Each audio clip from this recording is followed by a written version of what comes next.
Right, so in the change to your published program, this is... Oh, sorry, I'm being attacked by a cable.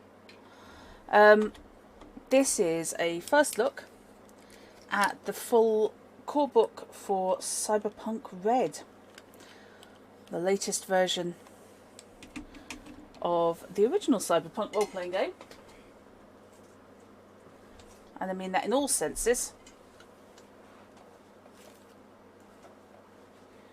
From I'll Tell Story and Games, which I know those of you who play with us regularly should already be familiar with, but you know, let's get everybody in on this. And that's why I picked my phone up to mute it before it did that.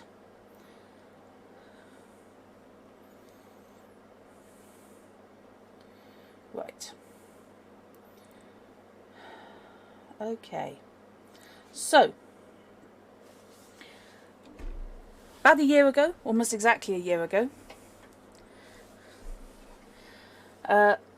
RTG released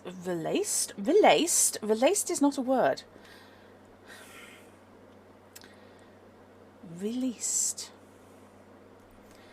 Yeah, sorry about that, Fish. I apologise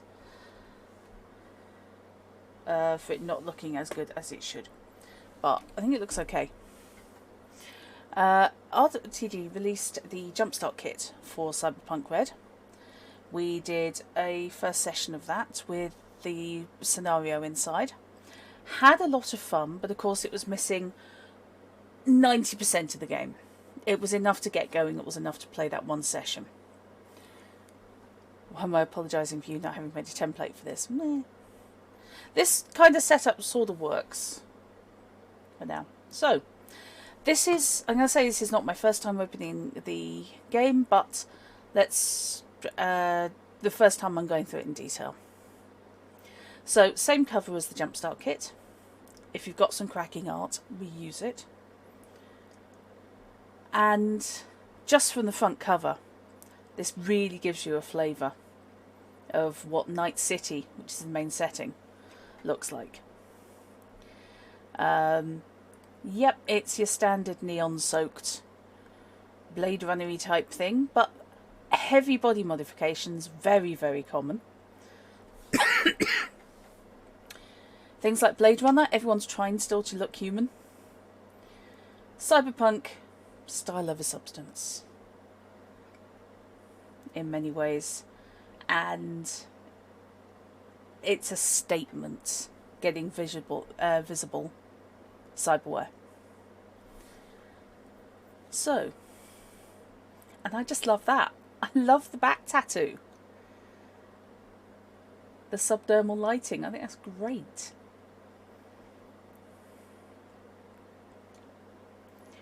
Hello, Jagos. Or Yagos. I'll go with Jagos until you tell me otherwise. Okay, yep, cast and crew, obviously. I will just say, playtesting and beta reading.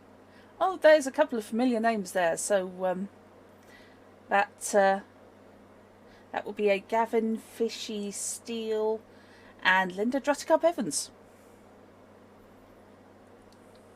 amongst others. So yes, did playtest a bit of this. So, talk layout first. I really, really like the framing. No idea who they are, they sound like jerks. Fair enough. So, nice clear layout. Very distinctive. So, Cyberpunk 2020, which was the second version of the game. The first one was Cyberpunk 2013. But 2020 kind of codified everything and was like the definitive version at the time. And yeah, the dark future was supposed to be speculative. Now I look around 2020 and it's, oh dear. It was not a goal, but never mind. These games are really lore heavy. Yeah? Let's open up the... Oh, that's not bad actually, is it? Let me just... If I shrink that across there...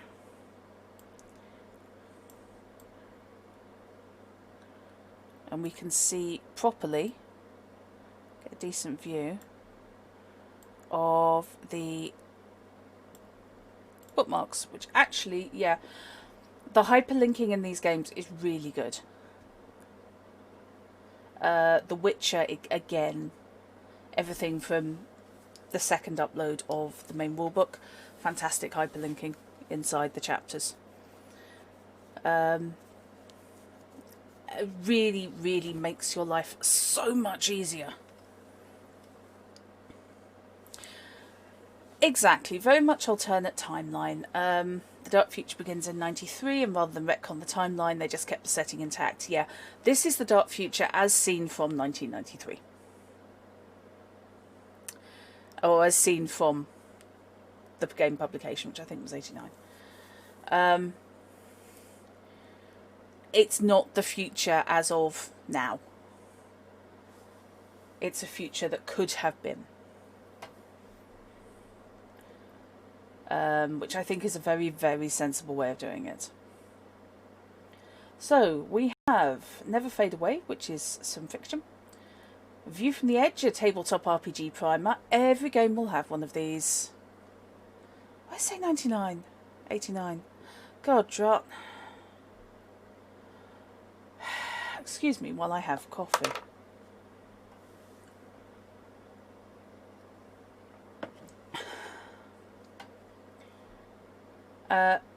Street slang, guide to street slang, right there front and centre. Oh, Yagos, we are running straight into it head first. Only recent events have given me a little bit of hope. So we have a guide on how people talk. And then we're straight into character creation, which I love, personally. I really, really like it when games put character creation front and centre. Right. Word from the management. Yes, 1984. We have a letter from Mike Pondsmith, the guy who killed your Cyberpunk character, creator of the game. Well, the original game, and largely creator of this one.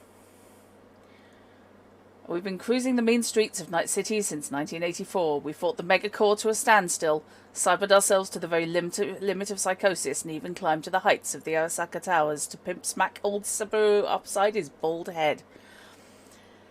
This is one of the problems all designers who work within a self-created world face: terminal stagnation. Your players have done everything, fought everything, and seen everything you can offer in the original iteration of your world, and there's not much left to do. In Cyberpunk, my solution has always been to treat the entire world like a giant comic book, divided up into roughly 10-year story arcs. The Cyberpunk world goes to hell beginning in 93, starting with the invention of modern cyberware and the attack on the World Trade Center in New York by Colombian narco-terrorists. We start the main Cyberpunk story 10 years later in 2013, with the culmination being Johnny Silverhand's invasion of the Arasaka Tower in an attempt to rescue his girlfriend, Alt Cunningham. 10 more years pass, and then begins the Cyberpunk 2020 arc, which I call the Fall of the Towers. Starting to see a pattern here, what with me destroying big buildings all the time. At the end of which, basically, he nukes Night City. Working in story arcs is useful. It allows you to keep the main world operational while creating new storylines. You get to build on what's already there and familiar. By the end of the 2020 arc, I had two big problems. First, it wasn't going to be enough simply to start a new storyline. You had to deal with the fact that most of the existing world had been mined out and needed a reset. And then CD Projekt Red enter the field. About the time I started writing what would become this book, a bunch of guys in Poland, creators of the wildly popular Witcher video games, showed up on my metaphorical doorstep and said, "Hey, want to make a Cyberpunk video game?" I looked them over and, assured that they were more than three guys in the basement with some old Apple IIs and a goat, agreed this would be a cool idea. But that also meant, besides doing a bit of a reset, I had to preserve what made Cyberpunk Cyberpunk, while at the same time moving the timeline forward and clearing out the dead wood. I also had to make the new version fit not just a tabletop role-playing game, but a AAA video game title too. So, Cyberpunk Red doesn't wreck the world, but it resets many of the elements of that world without having to make it unrecognisable. The product of literally hundreds of hours of real-world research and planning, Red gives us a new arc where almost all the elements of Cyberpunk that we all love are still present, but in new forms and with some fun new twists. The mean streets of Night City are still there, but there are lots of new players and new challenges walking the shadows. In addition, Red allows us to create something unparalleled in gaming history. A tabletop RPG that serves as the perfect on-ramp for the expanded and far future of the Cyberpunk 2077 arc. With threads looping forward and back through the timeline, my partners at CDPR and my crew at Artelsorian Games have given you a deep, complex gaming experience you can explore on both the tabletop and video screen. And then with thanks to the other primary writers. Yep, this was initially, as Diego says, it was initially a blog post on the Artel page site.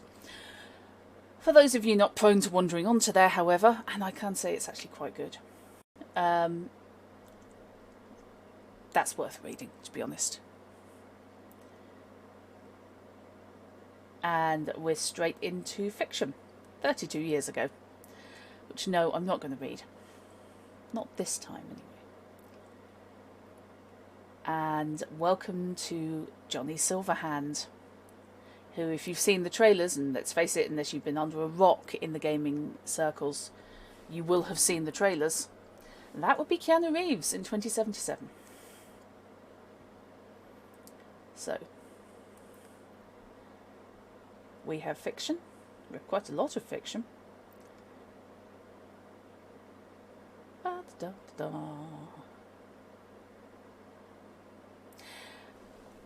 So you've got a decent scene setting piece, and then we get the proper introduction. So you want to be a cyberpunk, or maybe just look like one? Before you pitch off your sleep mat and jump in, there's a few things we need to tell you. First of all, the name. Cyberpunk comes from two words: cyber from the term cybernetic, or a fusion of flesh and machine technology; punk from the early 80s rock music style that epitomised violence, rebellion and social action in a nihilistic way. If you stick with those two principles, you're going to have a pretty good grasp on what CP is about. Of course, from our enlightened viewpoint here in the time of the Red, this all looks pretty dated. You probably accessed this article from your agent. You used a Kamakura 19 interface cable with a direct link from your interface plugs. You used the hardwiring into appliances to make a coffee, studying into the bends to drop down to the corner shop. But understanding in 1987 this was all considered visionary stuff. No one had plugs, you couldn't dial anyone on your agent, designer drugs were illegal, you could walk down most city streets without an armour jacket. There wasn't even a net. Not that there is anymore, but I didn't even have the idea back then. So, this I like. These are hyperlinked, and I love this. Straight to cyberware, there you go. Page reference and hyperlink. It's just so good. Net running, of course, was not in the box set, the Jumpstart kit. So that's new.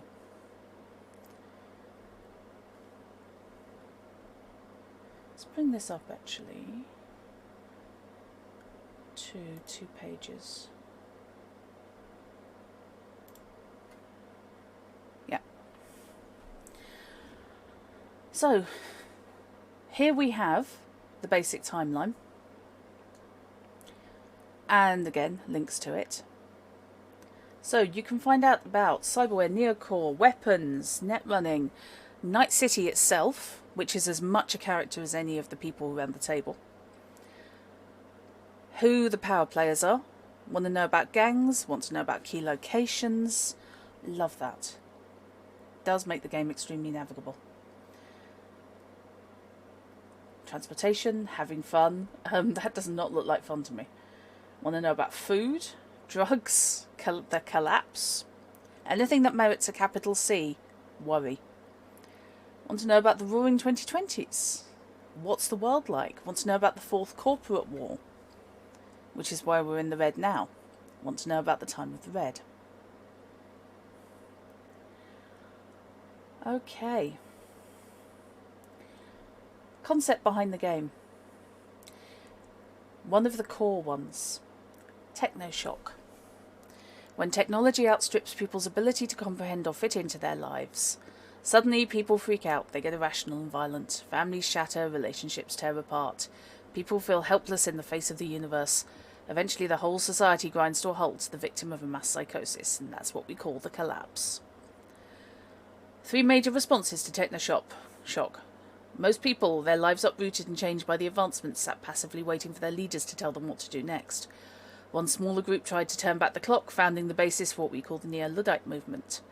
The remaining group, they decided to hit the future head-on. With the old 1980s visionary writings as their guide, they established the movement we now call Cyberpunk. Really gives you a feel for the setting.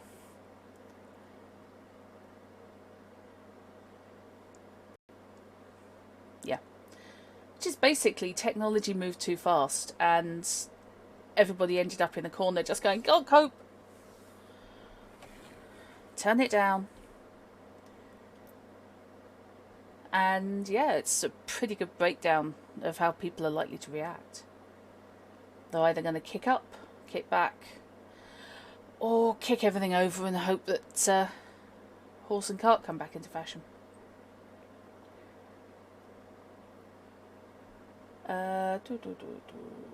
So, we have the standard, how does an RPG work? And what is an RPG? Full-body cyborg is indeed a thing, Shard. You can get full-body replacements. They don't even have to look human. Not even vaguely. Although, that's trickier. Therapy is also a thing for major cyberware.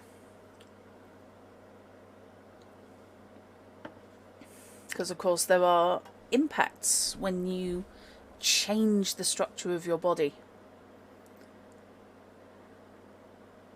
And that's handled in different ways for the different reasons.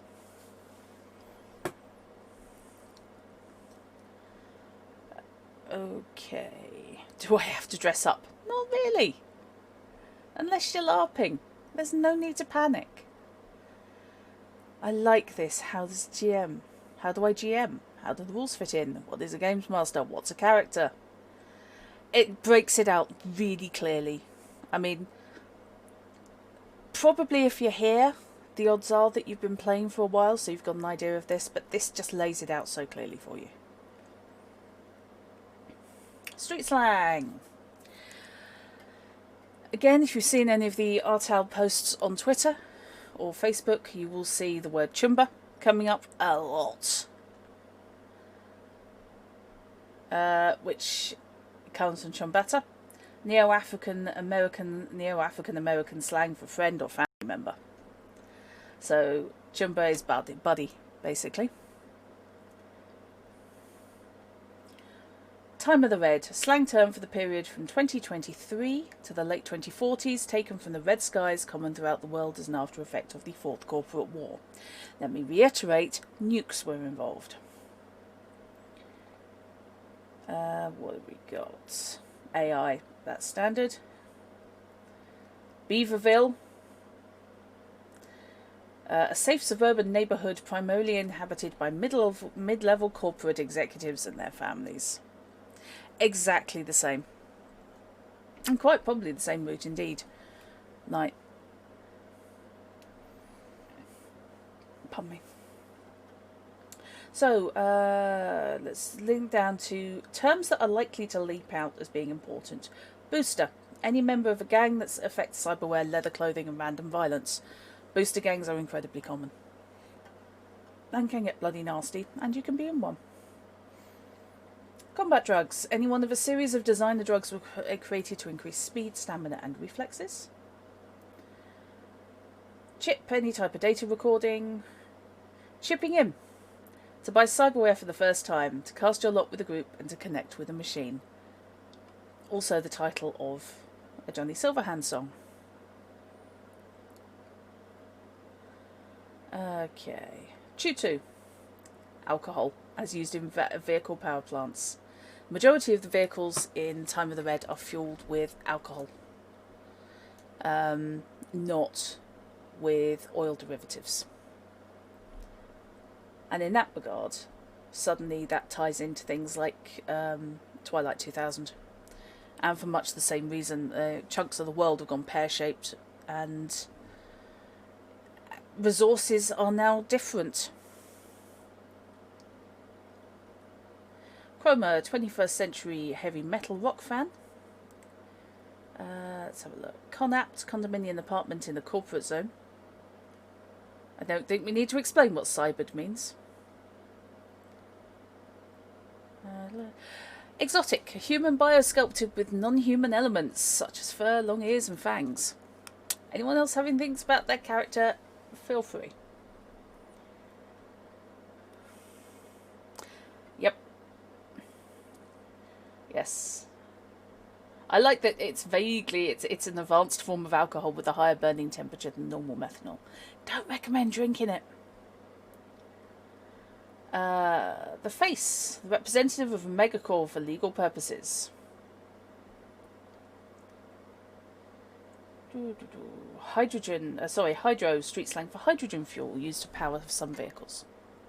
So yeah, most vehicles are alcohol powered. Some have hydrogen fuel cells.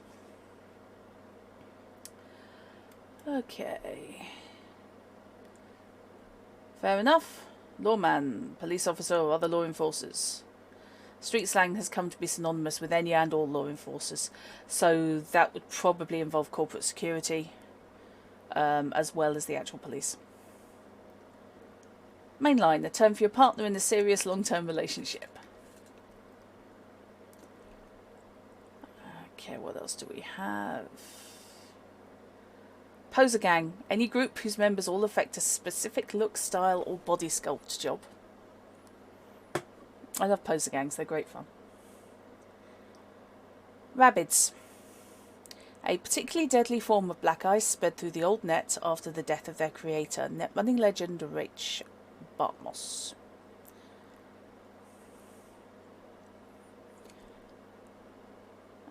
Okay.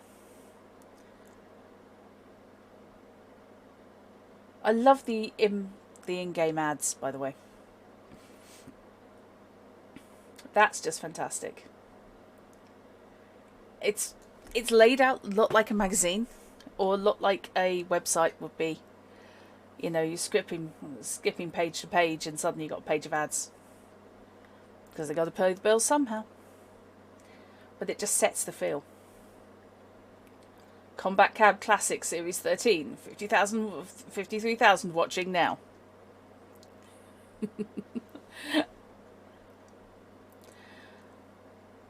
Okay.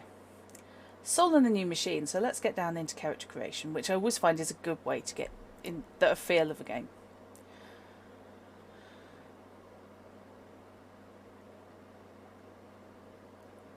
Okay, it's a violent, dangerous place. I really don't need that pop-up kicking in now. Go away. Filled with people who love to rip your arms off and eat them. Covers it.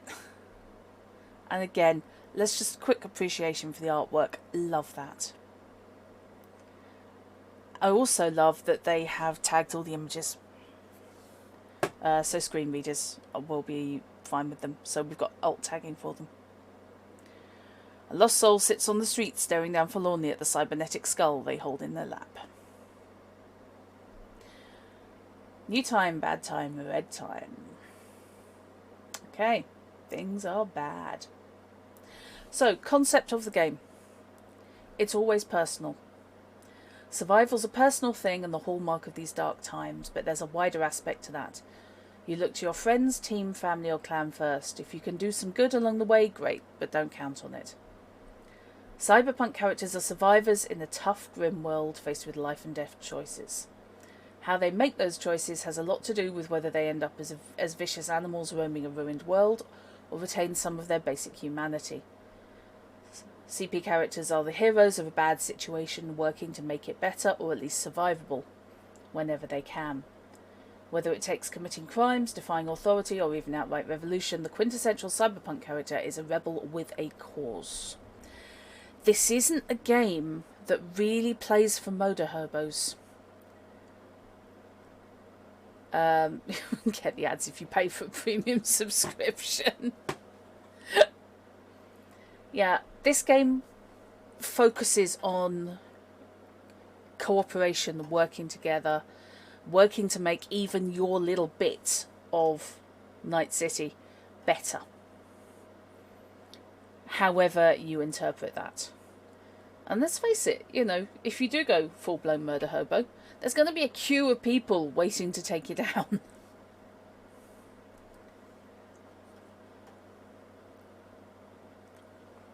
And I like that. I like that it centres cooperation and not trying to screw over your friends. Exactly. An important part of campaign creation is working out who your people are. Right. Style over substance.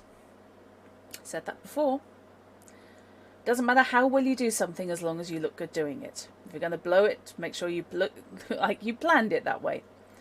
Everybody, the mindset for this is cat. Cat falls off the sofa. They right themselves and do the, I meant to do that. Think cat, and you're probably going to be in the right position.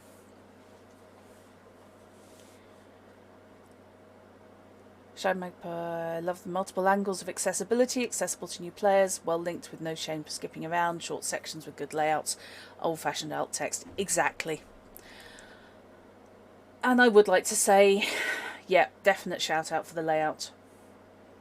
Everything's broken down nicely and logically. It's going to be really, really easy, I think, finding things within a page. And as I said, if you cast your glance down the left-hand side, you've got really good bookmarks anyway, and everything's hyperlinked. Sorted. The rules. Style over substance. Attitude is everything. Live on the edge and break the rules. Ripperjack. Something, again, this has in common with Shadowrun. We have character quotes. We have quite a lot of character quotes. It helps flesh out the world, I think. Attitude is everything. It's truth. Think dangerous, be dangerous. Think weak, be weak. Everyone in the 2020s everyone in the 2000s, carries lots of lethal hardware. Every character in this world is playing a role. A face that person projects to the outside world is the real thing. They won't be impressed with your new Militech smart gun unless you swagger into the club looking like you know how to use it and are just itching for an excuse. Never walk into a room when you can stride in. Never look at someone unless you can make it your best killer look. Use your best I'm bad and you aren't smile. Don't sit around the flat or cube waiting for the next job. Get out and hit the clubs and hangouts. Make sure you're where the party starts. And live on the edge. Edge is that nebulous zone where risk takers and high rollers go.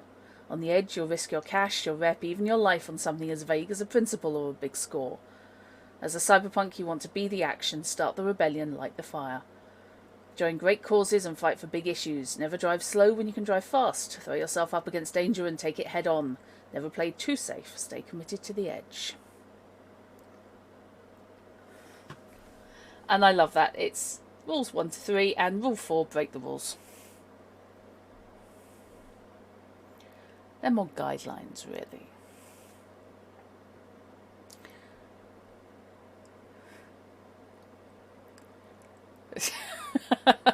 Yeah, Mickey.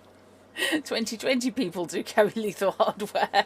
Phones are back to the size of bricks. Laptops act as well substitutes for heavy books. Also have cables to strangle people with. Yeah. It's surprising, really. Yeah, exactly. Yeah, Gus. Cool cyberpunk role-playing. Even after a massive war between megacorporations followed by an atomic bombing, it's a combination of savage, sophisticated, modern and retrograde. Fashion model beautiful rocker boys rub shoulders with battle-armoured road warriors, all of them making the scene in the hottest dance clubs, sleaziest bars and meanest streets this side of the post-Holocaust, and every single one of them has a role, an occupation they're known by on the street. And here we go. I apologise for the sort of deep dive into the intros, but it's a different feel for Cyberpunk than it is for pretty much any other far future game, or near future game rather. 10 roles: Rocker Boys, Solos, Netrunners, Techs, Medtechs, Medias, Execs, Lawmen, Fixers, and Nomads. And I love that we got the 2-line description for each. I just remember my camera's up there. Rocker Boys: rock and roll rebels who use performance, art, and rhetoric to fight authority. Obviously, rocker boys and rocker girls, or just rockers. Solos: assassins, bodyguards, killers, and soldiers for hire in a lawless new world. Netrunners: cybernetic master hackers of the post-net world and brain-burning secret stealers.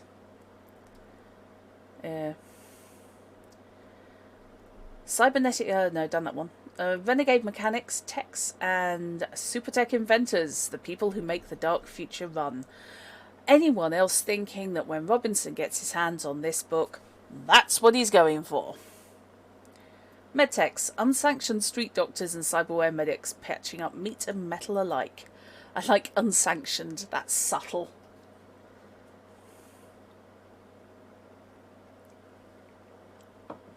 Medias: reporters, media stars, and social influencers risking it all for the truth or glory. Execs: corporate power brokers and business raiders fighting to restore the rule of the megacorps. Lawmen: maximum law enforcers patrolling the mean streets and barbarian warrior highways beyond. If you want to do your Mad Max campaign, there you go. Combined with nomads, of course. Fixers: deal makers, organisers, and information brokers in the post-war midnight markets of the street. And nomads: transport experts, ultimate road warriors, pirates, and smugglers who keep the world connected. So, like... okay, Netrunner or Medtech. Netrunner, I've only given a quick look over the rules, but the new Netrunner rules I do like. And, yeah. Let's face it, Trauma Team are all Medtechs. And what's that term? Oh yeah, frigging terrifying. So, yeah, anyone who's played Witcher, or anyone who's played the earlier games, you get a roll ability. So that's the same as your key skills in Witcher. Key skill in Witcher, which is your occupation skill. For now, you can mark down the name of your chosen roll ability and note that it starts with a value of 4, which represents the years you've already spent on the streets. You fully agree Robinson will be tech? Oh god, yes. So, yeah, you've seen some of this artwork if you've seen our quick play of the Jumpstart kit. I love that look on the Rocker Boy. Mainly because if you look at the scarring, or rather the plate edging, that is not somebody who's unarmoured. Let's put it that way. She's standing there in a crop top and shorts, and she's probably quite solidly armoured, thank you very much. Your cyborg will play an electric banjo with a built-in amp and shoulder speakers. Not a problem. Yeah, those aren't tights. Well, they're stockings over synth skin by the looks of it.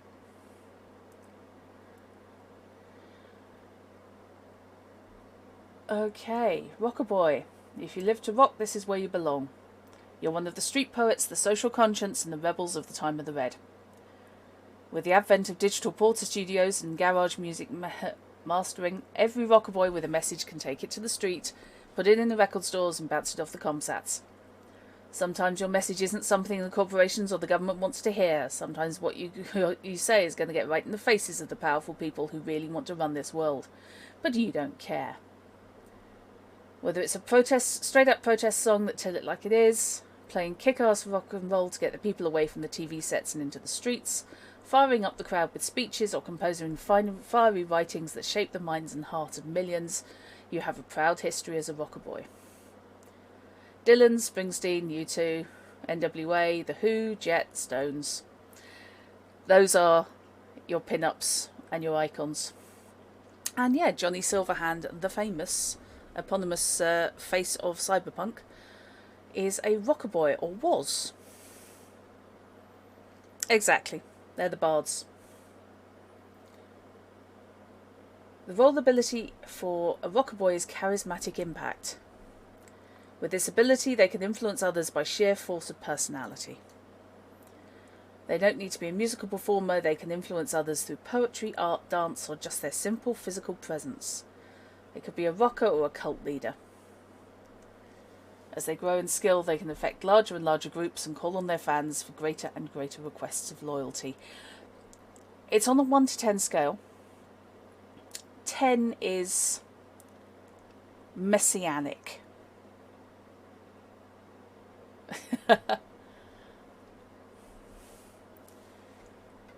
That's the kind of level you're looking at. Rocker or cult leader, you don't see a difference. Yeah, so you're going for a banjo playing rocker boy. You're tempted to do a rocker boy Banksy. Yes.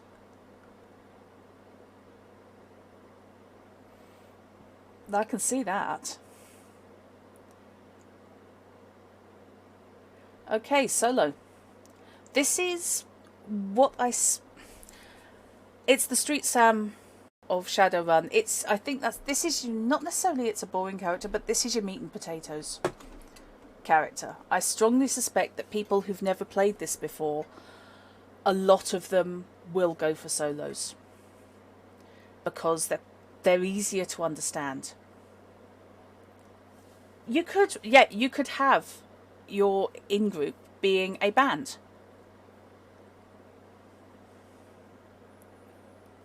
For example. That would be easy. And of course you can combine that with other roles. They don't all have to be rocker boys to be in a band or to be band adjacent. You have media, as I say, Yagos. You can be looking at a fixer. Hell, you could have corp executive. Who's your tie to the record companies? MedTech to keep the band going, yeah. Yeah, do you see what I mean though, Yagos, about I can see why people would leap straight to solo because they're simpler. I mean, they can still be really good complex characters, but the core concept is simpler. You're reborn with a gun in your hand, the flesh and blood hand, not the metallic weapons factory that covers most of your other arm. Whether as a freelance guard and killer for hire or one of the corporate cyber soldiers who enforce business deals and the company's black operations, you're one of the elite fighting machines of the time of the Red. Most solos put in military time during the Fourth Corporate War, in a corporate army or in one of the government's current police actions around the country. As the battle damage piles up, you start to rely more and more upon tech, cyber limbs for weapons and armour, bioprogram chips to increase your reflexes and awareness, combat drugs to give you that edge over your opponents. When you're the best of the best, you might even leave the ranks of corporate samurai and go Ronin, freelancing your lethal talents as a killer, bodyguard or enforcer, to whoever can pay your very high fees. Sound good? There's a price, a heavy one. You've lost so much of your original meat that you're almost a machine. Your killing reflexes are so jacked up you have to restrain yourself from going berserk at any moment. Years of combat drugs taken to keep the edge have given you terrifying addictions. There are few people you can trust anymore. One night you might sleep in a penthouse condo in the city, the next in a filthy alley on the street. But that's the price of being the best, and you're willing to pay it because you're a solo.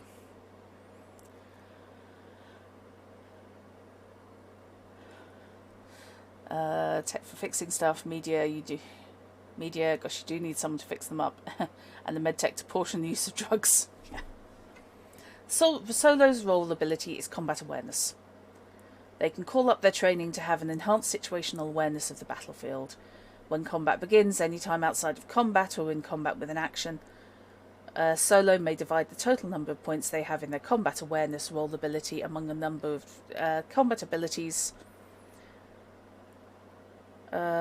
which does persist from round to round, which is kind of cool. You don't have to say you're using it each round. Activating some of these abilities will cost the Solo more points than others. And again, we have the alt text, which feels really weird talking about that in context of Cyberpunk, given who alt was. 40, a rocker boy. They have red hair and wear a purple fishnet top and denim shorts, a guitar slung across their back, and they have a headset mic on.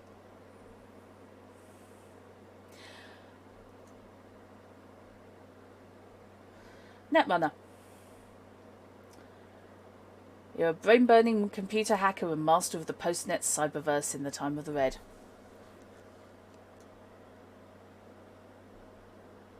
Ah, that's no worries, Shard. At 3, your parents bought you an old Kurama LPD-12 Cyberdeck with Zetatech 526 optical goggles. You were too young for interface plugs, and your life was changed. By 5th grade, you were already using Reframe G1's metaprogramming to crack into the school's district system and change your grades. At 13, you shifted enough funds out of your unprotected TransUnited bank accounts to finance your first neural interface plugs. You couldn't wait to run high and fast with the other gods of the net, Bartmoss, Magnificent Curtis, and the rest. Then the Fourth Corp War blew the old net apart. The Rabbids made net travel a suicide run. The nodes were fragmented or corrupted, but there's still places to run. You just had to go there and jack in the hard way.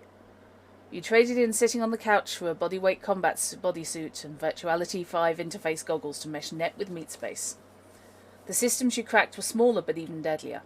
Now you're really part of a team, with solos to cover your back, medtechs to restart your heart if the ice gets you, and techs to help you hotwire your cyberdeck for more speed and software deployment. Now nothing can stop you. As an electronic wraith, you slip into the hardest mainframe systems with ease, stealing, trading and selling their deepest secrets at will.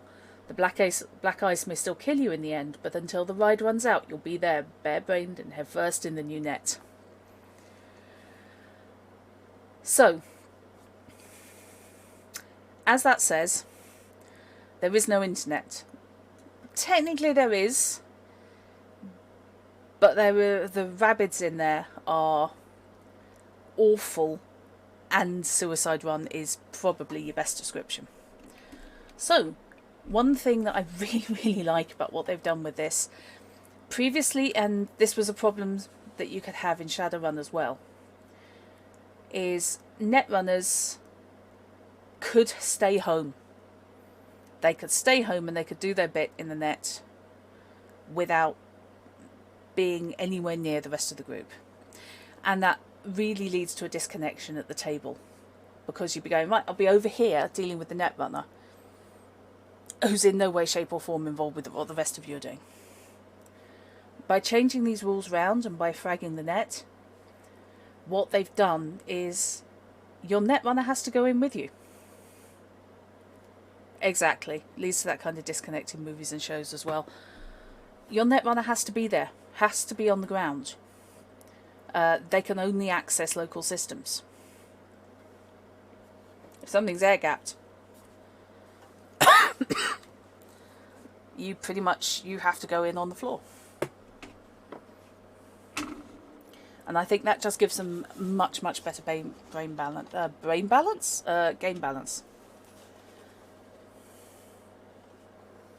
Sorry. Apologies, needing extra drink. It is talkie time. Ice is bad juju. Yeah. Black ice. Black ice will do for you because black ice tackles the meat. And if anyone has played the Netrunner games, going back to the old card games, they started off as card games of Cyberpunk.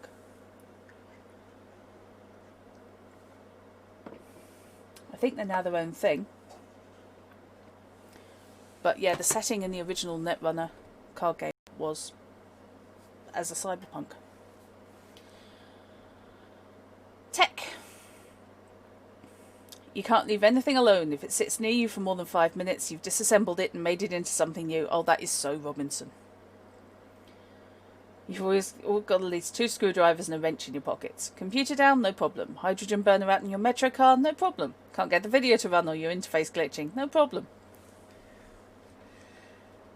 You make your living building, fixing and modifying, a crucial occupation in the technological world recovering from a war that broke the back of the supply chain.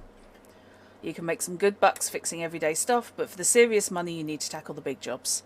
Illegal weapons, illegal or stolen cyber tech. Corporate espionage and corporate and counter-espionage gear for Black Ops. If you're any good, you're making a lot of money. Yeah. I think the rights all changed. But I dug out my old deck from the first edition. And I was just going through thinking, yep, yeah, this is 2020, isn't it?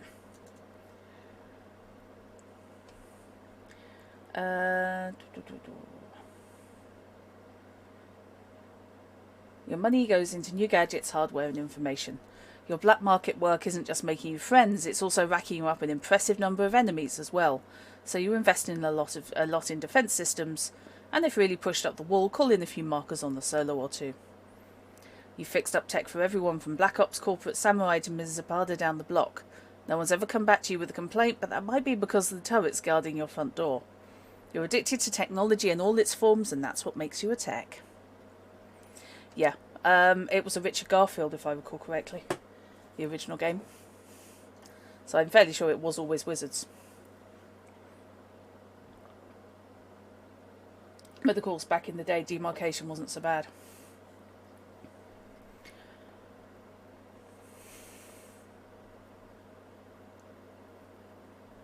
Yes, Fish, that was the Netrunner LCG. How was it?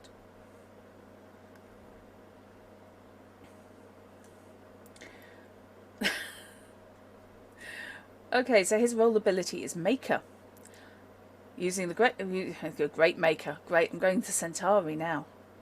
Damn you, JMS. Using the Role Maker ability, the tech can fix, improve, modify, make, and invent new items. Whenever a tech increases their Maker rank by 1, they gain 1 rank in 2 different Maker specialities of their choice, including repairing, upgrading, fabricating, and inventing.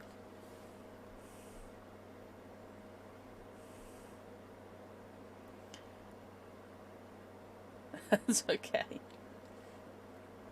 Medtech. You notice body armour is a thing in all of these? You're an artist and the human body is your canvas. You get the best tools the time of the red can offer and you know how to use them. If you're lucky, you got to attend one of the real med schools scattered around the wreck of the old United States. And after the war, military hospitals were everywhere and the few doctors on the war front needed helping hands to hold down screaming patients and splice cyberware back together. So maybe you learn that way.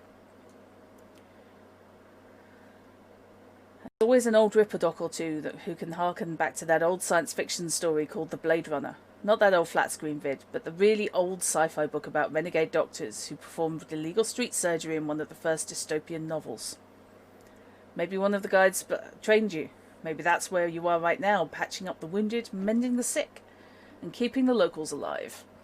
For love, commitment, or maybe just a fat payday on the side.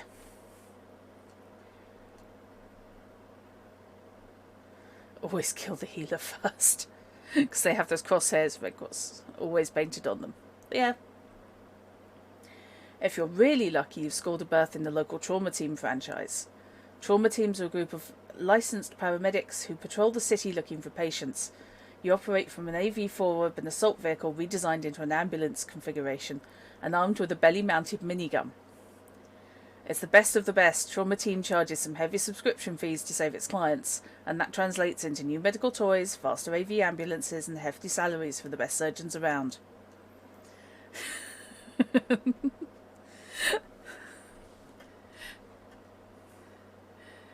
Doesn't matter how you got here. What matters is you're here on the street doing the job, and you'd be doing it no matter what the reason. It's what marks you as a medtech. Yeah, you see, I can see you playing a medtech, Chrono.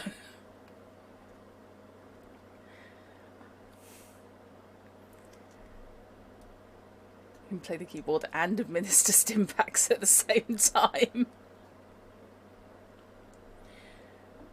Okay, roll ability. Medicine.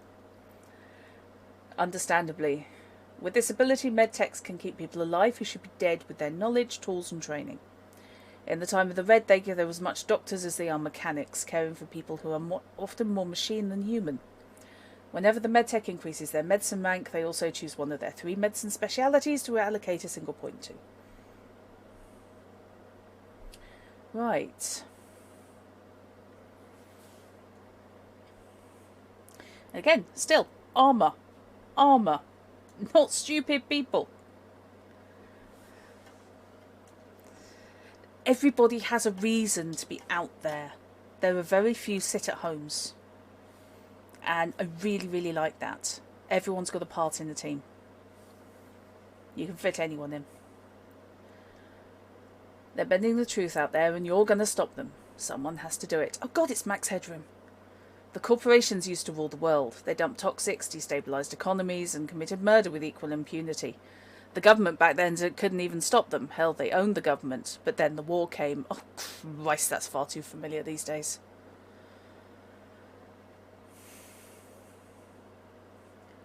Yeah, armour on media is, after 2020 IRL, not a question to ponder, but a thing to hand them. Yeah. Please say medtech can actually wear armour without penalties. Yes, I believe so. And there are all sorts of armour. Looks askance at walls. Oh, yes. The war stripped away the facade and let us all know exactly what was going on under our noses. And the people who made sure we all knew the score were the medias. That's you. You've got a vidlink and a press pass and you're not afraid to use them. You're a citywide figure seen nightly all over the data pool in the time of the Red. It's not like the old days when you had a major media corps behind you. This time you've got to depend on your fans, your contacts and your own reputation. But it's harder for those new corps to make you disappear. So when you dig down to the dirt and the slime of the corrupt officials and corporate lapdogs try to cover up, you can dig deep. The next morning you can put the details of their crimes all over the scream sheets and vid screens. 3 or 4 times the bad guys have tried to kill you. That's why your backup's a crack solo bodyguard. And you've got one of the top runners in the business digging through the net architectures to back your stories. You have to be good or else. Your runner's just phoned in with a hot lead. You grab your gear and flag your backup. You're going to break these bastards this time, for sure. You love that media uses hard storage recording devices because no internet. Yeah.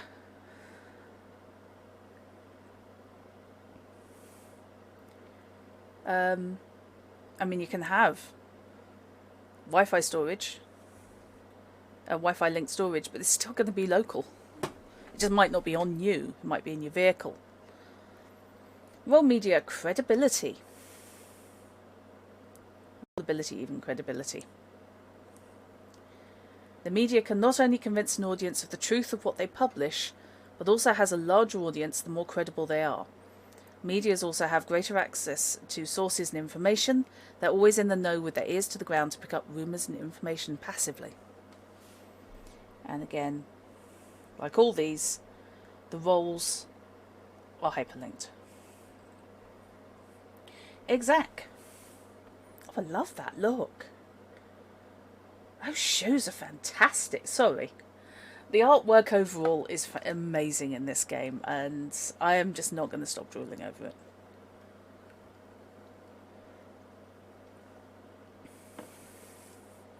In the old days, before the time of the Red, you would have been hard-driven, fast-track MBA on their way up the corporate ladder. Sure, it was selling your soul to the company, but face it, the corporations ruled the world. They controlled governments, markets, nations, armies, you name it. And you knew whoever controlled the corporations controlled everything else. But things changed when the largest megacorps on the planet got into a major war that was equal to anything any real national government could have thrown down. I thought you'd been quiet, fish. I take it your internet is back. So right now your life as a junior executive is anything but easy. There are those underneath you who'd kill you for a shot at your job. Literally. There are those over you who'd kill to keep you out of their jobs. Literally. And they're not kidding about the killing. Every up-and-comer in the corporation has their own team of solos and netrunners to cover important pet projects. Last week you led a mixed team of solos, netrunners and techs on a headhunting run to extract a researcher from a rival company. You told yourself you joined the corporation to make it a better place, work from the inside, you said, or just until you could start your own corporation that would be a little more honest. Now you're not so sure. Your ideals are a little tarnished and things are getting pretty bleak, but you can't worry about ethics now. You've got a report due in an hour, and it looks like that guy in sales is planning to ice your database for good. You're going to ice him first.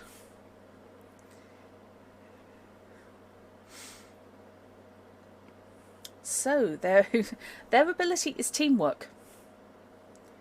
Just like a real corporate executive, the exec builds a team whose members help them accomplish their goals, whether legal or not, morale permitting. Team members have a visible job description, like secretary or driver, but also have covert roles such as netrunner, bodyguard or assassin. Plus they get free housing and a nice set of clothes.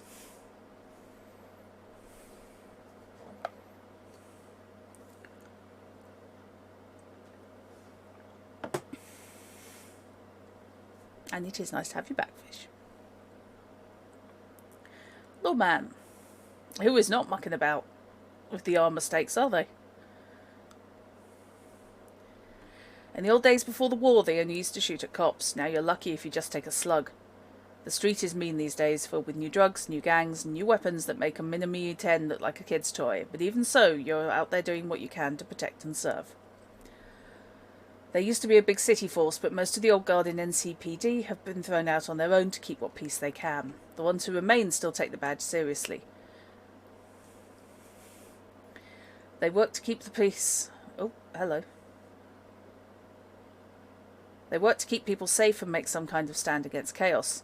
Even if you'd rather just walk a beat, if you're a professional lawman of any stripe, you're stuck carrying at least 4 high-caliber weapons, most of them full auto, wearing a Kevlar vest that will stop 850 feet per pound, per square feet-pounds per square inch, and often you're still outgunned and outflanked.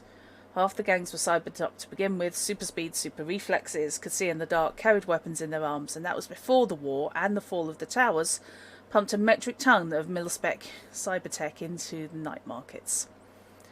The other half of the guys on the street are freelance corporate mercs who used to have jobs during the war, hired to enforce corp armies disbanded by the new United States goon squads.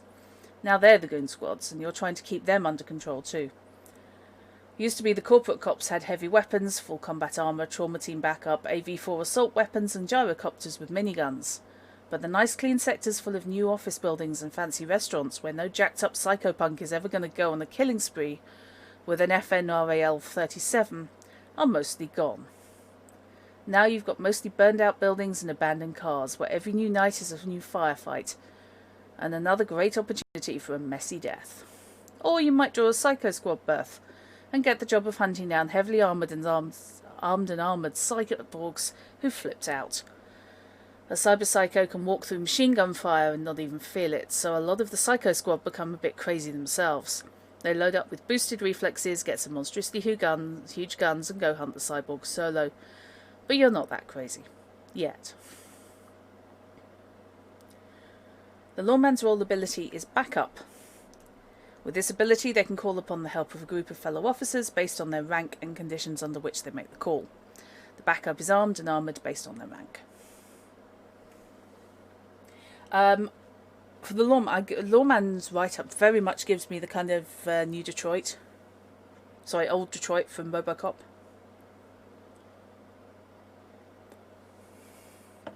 Yeah, Magpie, I like how they point out where you will link in with other characters. Fixer! Oh, it's the Marquis de Carabas. You realised fast you weren't ever going to get a corporate job or be tough enough to be a solo, but you always knew you had a knack for figuring out what other people wanted and how to get it for them. For a price, of course. Now your deals have moved past the nickel and dime stuff into the big time. Maybe you move illegal weapons over the border, or steal and resell medical supplies. Perhaps you're a skill broker acting as an agent for high-priced solos and runners, or even hiring a whole nomad pack to back a client's contracts. You buy and sell favours like an all-star mafia godfather. You have connections into all kinds of businesses, deals and political groups. You use your contacts and allies as part of a vast web of intrigue and coercion. If there's a hot nightclub in the city, you've bought into it. If there are military-class weapons on the street, you smuggle them in. If there's a faction war going down, you're negotiating between sides with an eye on the main chance. But you're not entirely in it for the bucks. If someone needs to get the heat off, you'll hide them. You get people housing when there isn't any, and you bring in food when the streets are blockaded. Maybe you do it because you know they'll owe you later, but you're not sure. You're 1 part Robin Hood and 2 parts Al Capone. In the past they would have called you a crime lord, but this is the fragmented, nasty, deadly time of the Reds, so now they call you a fixer.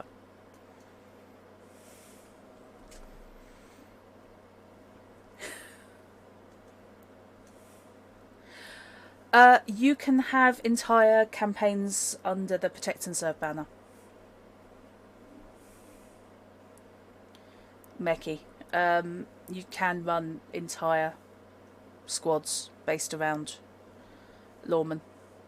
Or you can have lawmen with extracurricular contacts. So, say netrunners willing to work with them, solos willing to back them up if they're having difficulty or they know they're walking into something bad.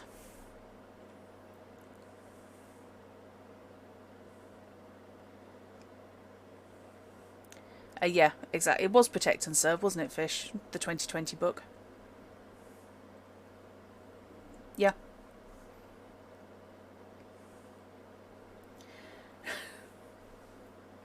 So, yeah, I mean, there are ways and ways.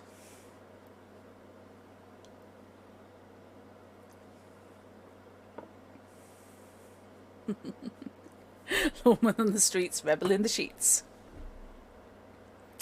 Hey, Molia.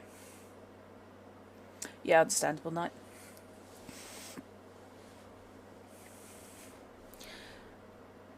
Nomad. Years ago, the Corps drove your family off the farm. They rolled in, took over the land, and put rent-a-cops all over the place. But that was before the war. You were loners, homeless, until you created a nomad pack of nearly 200 members.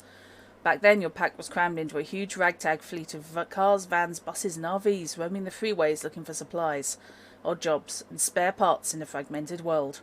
The pack was your home. It had leaders, it had teachers, medtechs, leaders, and mechanics, a virtual town on wheels in which everyone was related by marriage or kinship. Within the time of the Red, your nomad packs evolved. Your knowledge of roadcraft, of how to get between the safe zones over the savage highways, has allowed you to become the masters of getting people, supplies, and materials to a world that desperately needs them. Your cousins on the open seas have taken over the huge container ships and turned them into nomad convoys, keeping civilization running. Your Delta Jock fanboys keep the supply lines to the orbital high riders open. If it has to get somewhere and get there safely, nomads get the job done. Your vehicles are well armoured and bristled with stolen weapons, miniguns, rocket launchers, and the like. Every kid knows how to use a rifle. Everyone packs a knife. Like modern-day cowboys, you ride the hard trail. You've got a gun, the bike, your family, and that's all you need. You're a nomad. Yes, I didn't actually say the Fixer's ability is Operator. They know how to get things on the black market and are adept at navigating the complex social customs of the street where hundreds of cultures and economic levels collide. Fixers maintain vast webs of contacts and clients who they can reach out to source goods, favours or information.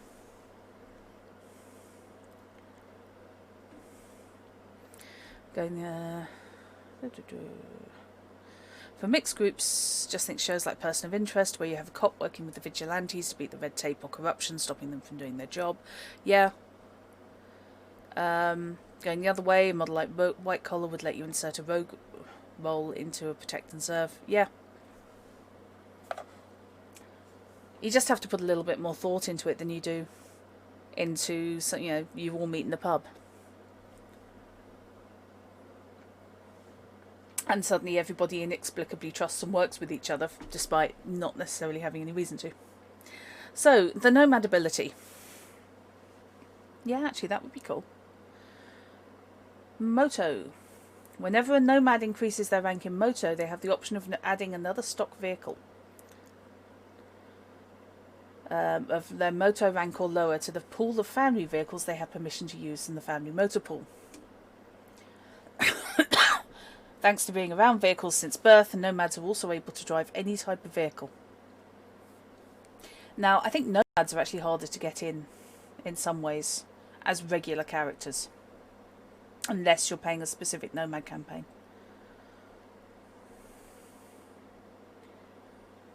Right. So, the 3 methods of creating a character. 3 ways to generate your character. Street Rat, which is the templates, Edge Runners, fast and dirty, and the complete package, calculated. Yeah, Fish, with nomads, it's... I mean, they could be based outside the city. They could have regular runs into and out of the city. But the odds are that, yeah, they wouldn't necessarily be in for every session. Or every scenario, rather. And they would have obligations to their family. Yeah, I mean, they could well be your getaway driver.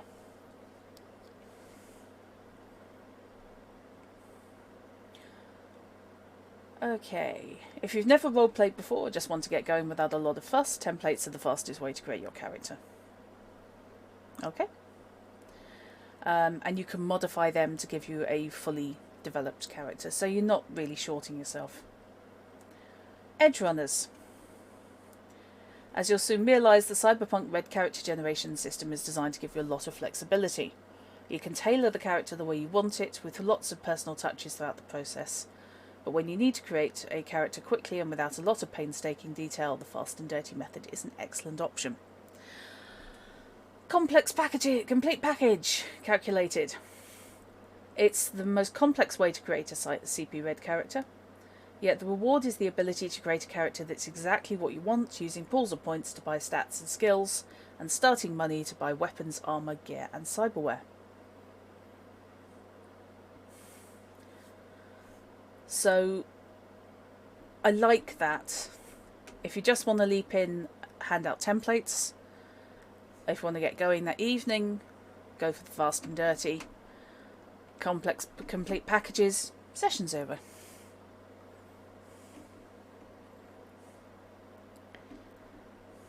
Oh yeah.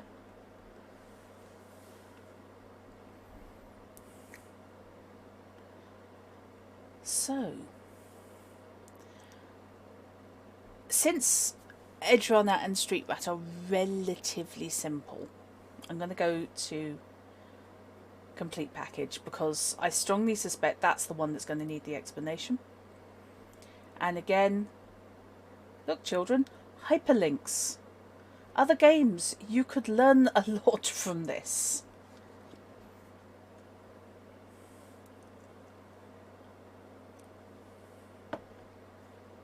So, on the flowchart, and I love that they have this flowchart. Oh yeah, absolutely, Shard. You could run, as I said, you could run the entire Nomad campaign quite happily. Pick a role. Set your roll ability to 4. We have life paths. As with Witcher. Remember to pick your cultural origin language. You get that at rank of 4. Buy your stats. Calculate your deriveds. Set your skills. Basic skills have to be at least level 2. Nothing can be higher than level 6 to start with. Can characters die during life path creation? Not that I have encountered in Witcher, certainly. And I don't think they can in this. And finally, buy your stuff. And that's nice, again. Links to weapons, armour, gear, fashions. I am so going to be bookmarking this page. You have 2,550 EB to spend on any of the above. You have 800 EB to spend specifically on fashion and fashion wear. Interesting comment I read, which I don't know if it's explicitly stated in here, but would appear to be WOG. If you want to create a character who needs insulin pump, for example, or needs constant medication, that sort of thing, you can get subdermal drug pumps. And if it's for medical reasons, the advice is don't charge them for it. No humanity loss, no, not making it come out of their discretionary funding. But you can have that as as a background for your character.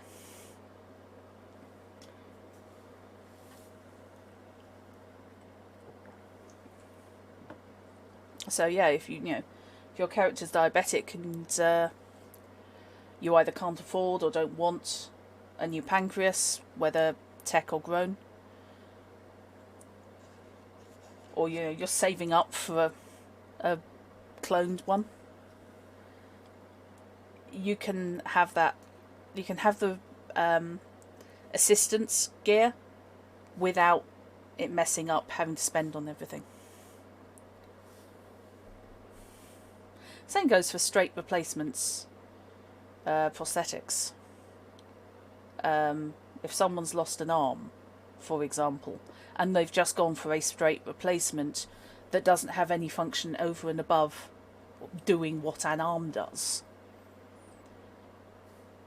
and it's not concealing your weaponry, and it doesn't have any add-on points to plug anything onto, let them have it. Don't charge them. If someone's going with a Luke Skywalker hand, that doesn't do anything. It's nothing special. It just literally means that, after having his hand lopped off, he can still use a two-handed weapon. So yeah, don't punish the player for making the character interesting. Indeedy.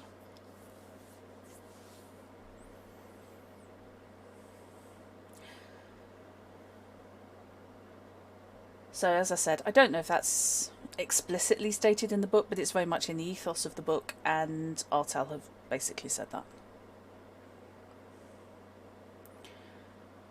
Whoa, that's complicated.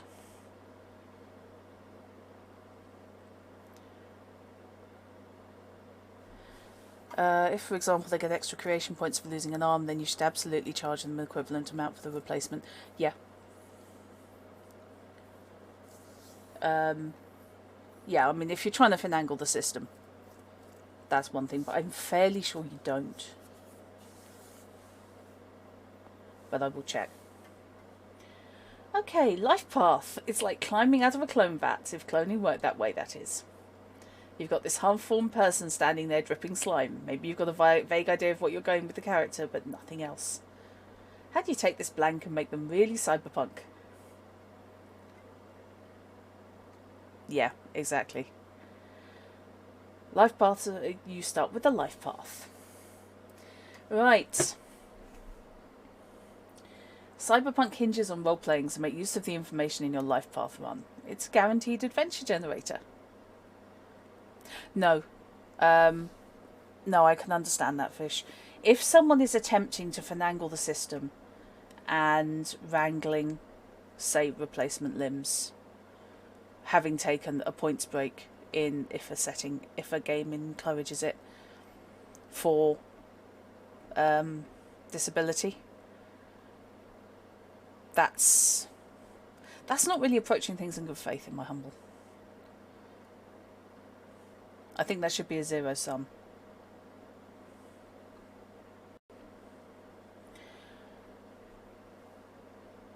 I remember she told me she was born in Miami about 2004, so she was pretty sure, because she could still remember what it had been like when the Euros were at Washington and the near miss took out Tampa. The smile really was from a magazine. Nice biosculpt job.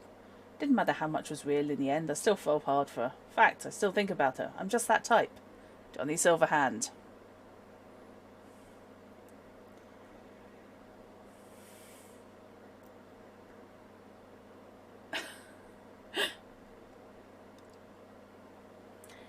Okay. For each table, you'll be rolling either a d10 or a d6 to determine a piece of your character's history, their style, or their outlook on the world. In some cases, you'll be called upon to make multiple rolls on the same table. If at any point you roll something you don't think fits with your character, feel free to choose an option instead. That's one of those things that shouldn't need to be said. Okay, Knight, feel better. Take care. It shouldn't need to be said. You'd hope that most people would think that way. But some GMs do go so rules as written that if it's not in the book, they explicitly will stick purely to the text. And that always annoys me. One thing that I am seeing a lot in RTG's products is if you don't like something, change it. Adapt it to your playstyle. Work it the way you want it to. They're very free and easy like that. Okay, so you start with the cultural origins. What have we got?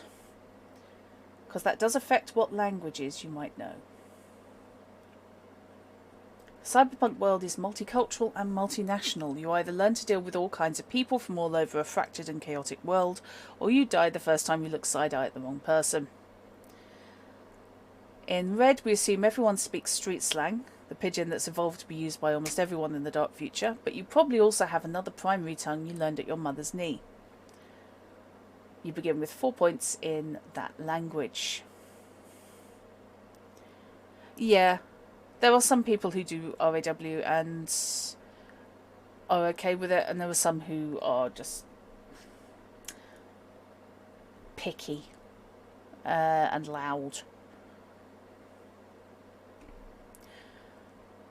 So, your general cultural regions: North America, South or Central American, Western European, Eastern European, Middle Eastern / North African, Sub-Saharan African, South Asian, Southeast Asian, East Asian, Oceania, Pacific Islander. That's not a bad breakout, actually. What do you reckon? What do people think of that?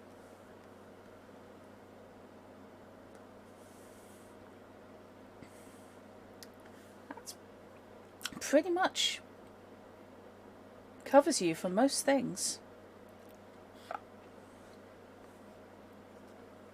Was there a North Asian? Niet.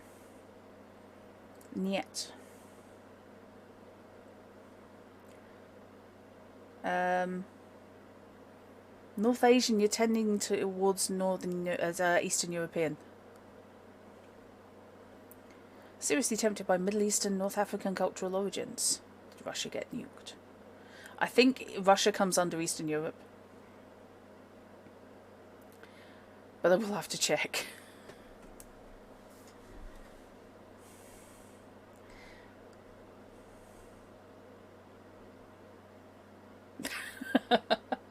Meki, how do you mean, why do we have restrictions?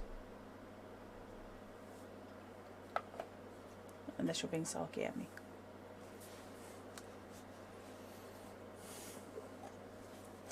Did Russia get naked?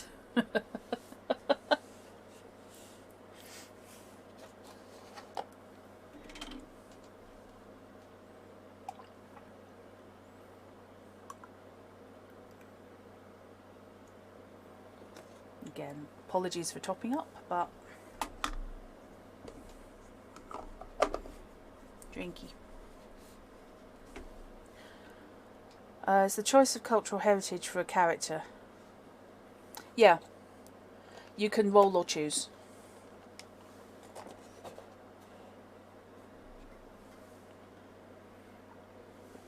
Largely because your cultural heritage determines your birth native language.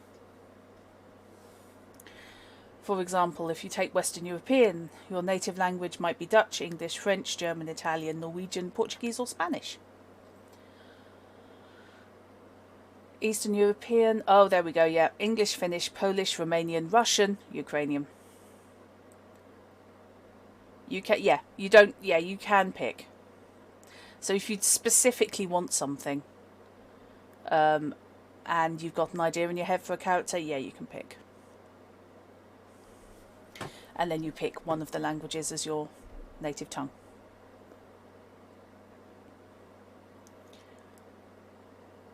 Southeast Asian. Arabic, Burmese, English, Filipino, Hindi, Indonesian, Khmer, Malayan, Vietnamese. And anyone from anywhere can speak English as their native language, if they want to take it. I know it's not the highest number of speakers in the world, but it is still, I think, the most widely spread.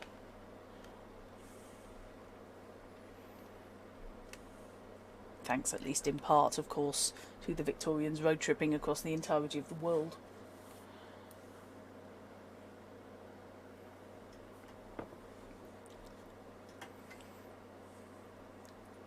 Right, your personality. Again, pick or roll. I like it with the rolls because you can get locked into creating the same sorts of characters. English is, if you will excuse the contradiction, something of a lingua franca. Yes. It's what you're like as a person. Are you the kind of character that stands away from the pack, aloof and calculating, a party animal who loves to get messed up, the stable and competent professional who always has a plan? You wonder if there are any cities built on oil platforms on the coast of various islands. I wouldn't be shocked if nomads had. So, yep. Again, roll or pick. Shy and secretive, rebellious, antisocial and violent, arrogant and proud, moody, rash and headstrong, picky, fussy and nervous, stable and serious, silly and fluffy, sneaky and deceptive, intellectual and detached, or friendly and outgoing. Road tripping with a side order of country kleptomania, yes. Have you got a flag?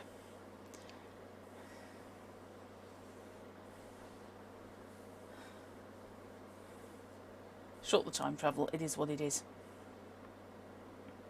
You have to deal with this situation as it is now. It happened. Yeah, exactly. Eddie Izzard was not wrong. We live here, yeah, but have you got a flag? Of course, all the major European nations did it. Okay, in Cyberpunk, what you look like is to the street a snapshot of who you are. Your dress and personal style. So, that's one of the multi-columns, so you will roll twice, or you pick twice. So, your clothing style, generic chic. Leisure wear, urban flash, business wear, high fashion. Bohemian, bag lady chic, gang colours, nomad leathers, Asia pop. And I like it gives you a couple of keywords to just work out what each of those means. So, you know, Asia pop, costume-like, youthful. Leisure wear, comfort, agility, athleticism.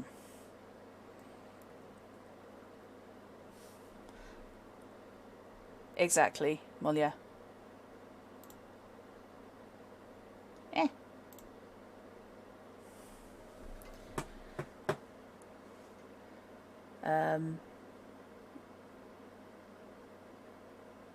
That sort of thing. So hairstyle: mohawk, long and ratty, short and spiked, wild and all over, bold, striped, wild colours, neat and short and curly, long and straight.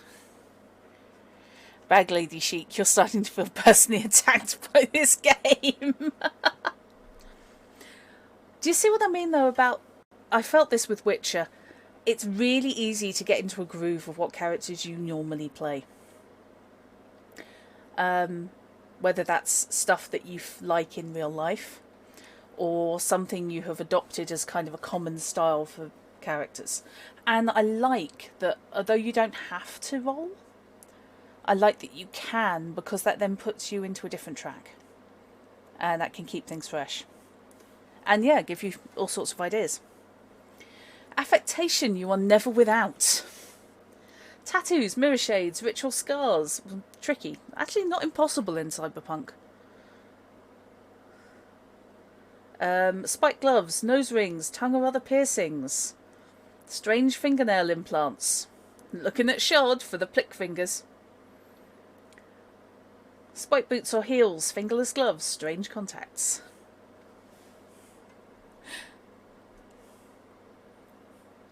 Motivations and relationships. Again, anyone who's played Witcher, this will be very familiar to you. So, what do you value? Money, honour, your word, honesty, knowledge, vengeance, love, power, family or friendship. How do you feel about most people? You stay neutral. You like almost everyone. People are tools, use them and then discard them. Every person's a valuable individual. People are obstacles to be destroyed if they cross you. People are untrustworthy, don't depend on them. Wipe them all out and let the cockroaches take over. People are wonderful.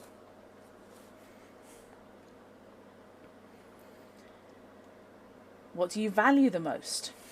Most valued person?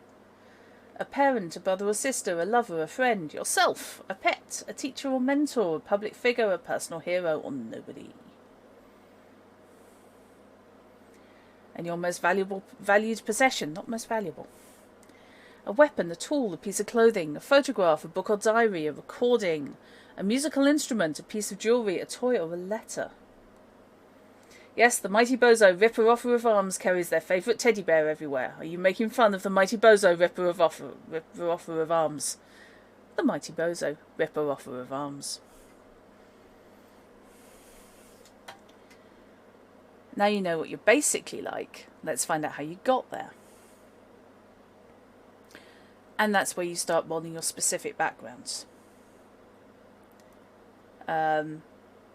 So corporate exec, corporate manager, corporate technician, nomad pack, ganger, combat zones, urban homeless, megastructure warren rat, reclaimer. You started out on the road, then moved into one of the deserted ghost towns or cities to rebuild it. A pioneer life. Edge runners. Your home was always changing based on your parents' current job. Could be a luxury apartment, an urban combat, or a dumpster if you were on the run. And that gives you, that's your family. Were you born with a silver spoon in your mouth, or were you using it to stab your brother so you could steal that extra bite of dead rat you both found?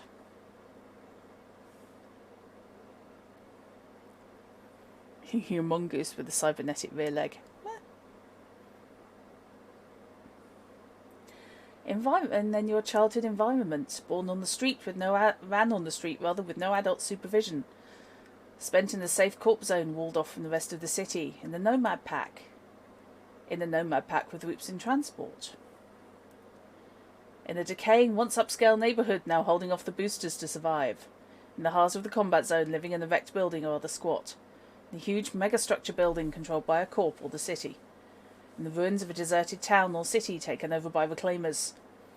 In a drift nation, a floating offshore city that's a meeting place for all kinds of people. So your idea of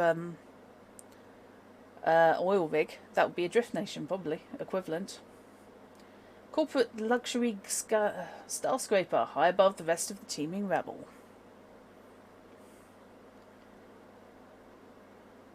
Your family crisis. What went wrong? Your family lost everything through betrayal. Your family vanished. Your family was killed. Your family is involved in long-term conspiracy organisation or association, such as a crime family. Scattered to the winds due to misfortune.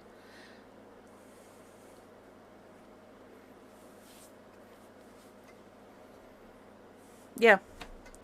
I know that they're normally ships and rafts, but to be honest, you can work the concept. Your friends, it's not all grim. Sometimes you link up with people who have your back. So you have a friend. How many friends? It's a D10 minus 7 with a minimum of 0. Yeah. And your enemies. Oh boy. Yeah. Again, D10 minus 7, minimum 0, and then you roll 3 times for each one. which will tell them your relationship, what caused it, and what can they throw at you. That's a nice twist. I have to watch you guys with pets. What can they throw at you? Just themselves, and even they won't go out of their way. Up to themselves and a D6 friends. An entire gang, the local cops or other lawmen, powerful gang lord, powerful corporation, an entire city.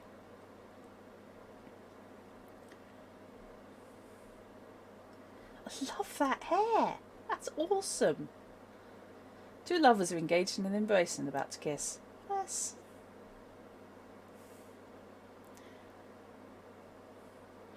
Sweet revenge. It's not really ugly until the bad blood between you and your enemies finally comes to the surface. When you meet, the metal's going to shred.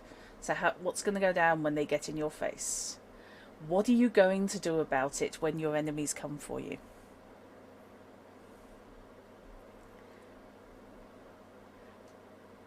Fish Pond is the world's largest drift nation, being off the coast of Kent, where the windmills have been networked by welding or lashing platforms between them. Yes, that would do it. Avoid the scum, go into a murderous rage, backstab them indirectly, verbally attack them, set them up for a crime, or set out to murder or maim them. You will have a tragic love affair. Them's the rules. Unless you roll 3 or less. 7 or less, sorry.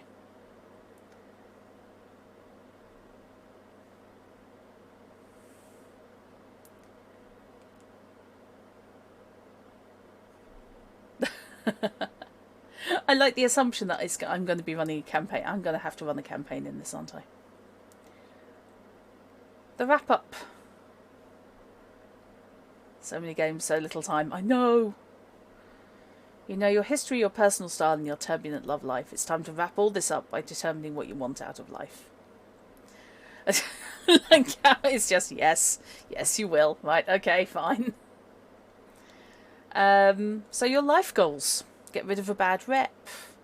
Live down your past life. Hunt down those responsible for your miserable life and make them pay. Gain fame and recognition. Become feared and respected.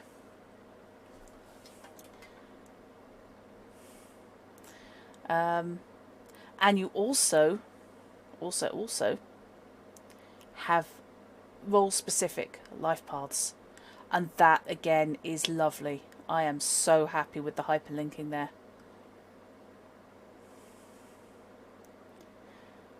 Plus you're still running Slayer and may still resurrect your Shadowrun game. Yeah, fair enough. So, for example, if if Chrono, you wanted to run a medtech, what kind of medtech are you? Roll or choose. Surgeon, GP, trauma medic, psychiatrist, psychotherapist, Ripperdoc, cryosystems operator, pharmacist, body sculptor, forensic pathologist. Got a partner or do you work alone? Different tables depending on which you prefer. Do you work with the trauma team group? Possible romantic partner, family member, secret partner with mob or gang connections.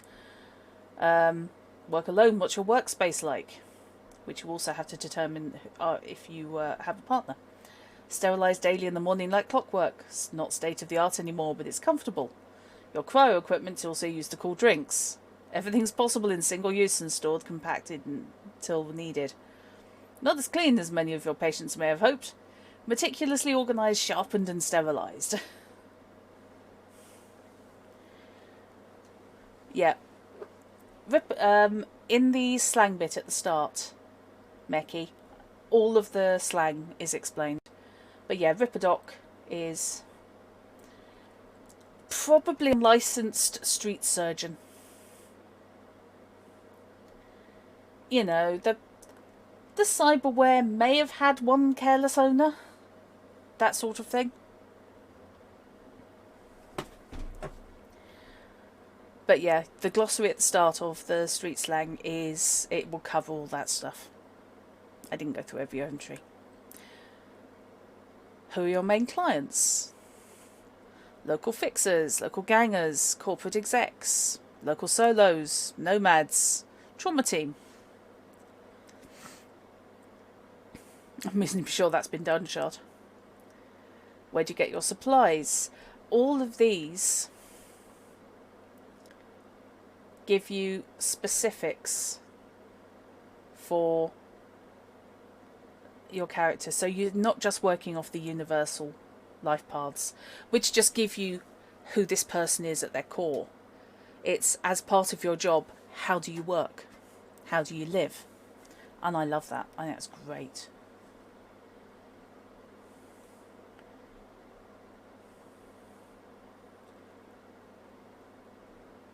And that does leak straight on. So you're not 3 chapters ahead now because they've decided to put that there. And yep, ad placement. You won't be the wimp anymore with Pro Kibble. It's scientifically designed to rebuild the molecular fibres of your muscles stronger, better and faster with 12 creotic amino acids. And it's delicious.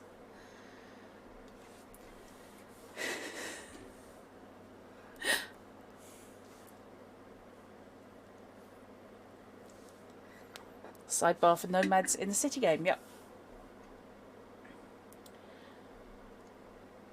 As with everything, basically Artel like making use of all available space on the page if they can.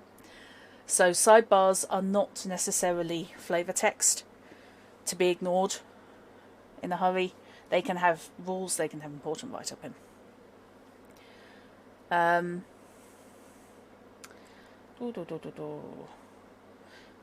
These days, several nomad families maintain permanent enclaves in Night City or its outskirts, so finding a reason for your nomad to be in the city shouldn't be difficult. As for why they're hanging out with a bunch of statics, non-nomads, we recommend keeping it personal. Make it about the connection between your nomad and one or more of the other characters. Maybe the fixer's working with your pack to secure supplies and you've been assigned to keep an eye on them. Or maybe your pack owes the medtech a favour. Talk to the GM, talk to the other players. Communication at the table and outside of the game. Thank you for pushing that. Yeah.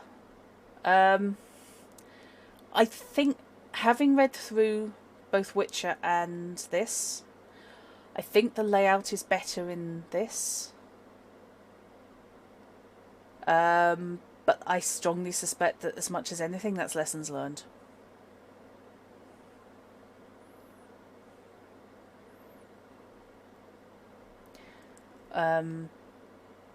I think it's less busy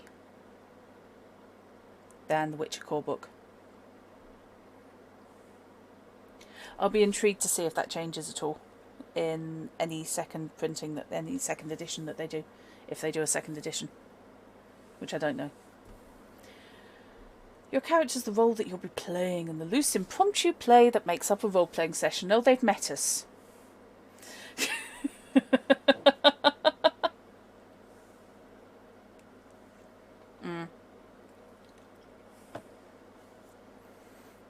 Yeah, I think it's a balance. And bear in mind, I am clipping off part of the side of the book and the top and bottom of the page, so it's not quite as tightly fit together as it looks. Example, if your role-playing group was staging a recreation of Blade Runner, the android, Roy Batty, Mike's personal favourite by the way, would be one of the characters. Maximum Mike just keeps going up in my estimation.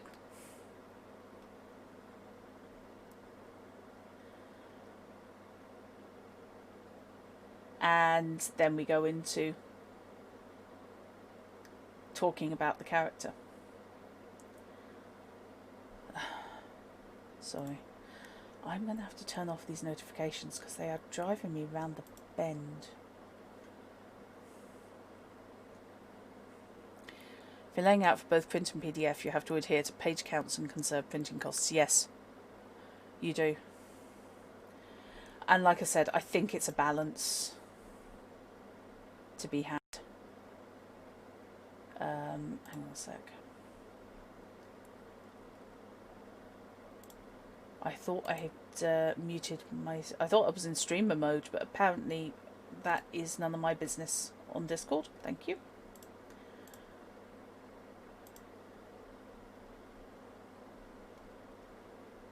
which does drive me around the twist.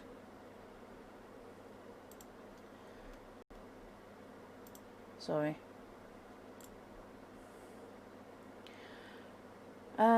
Right. So yeah, basically here's where the rules kick in. Here's where you get numbery. Everything's conceptual up to that point for the most part. So we have statistics, also called stats. Describe your character's ability in the game. Yes, I know you're all role players. The people who are watching this may not be. You might be coming to this as your first RPG, in which case, yay, you are in for a ride.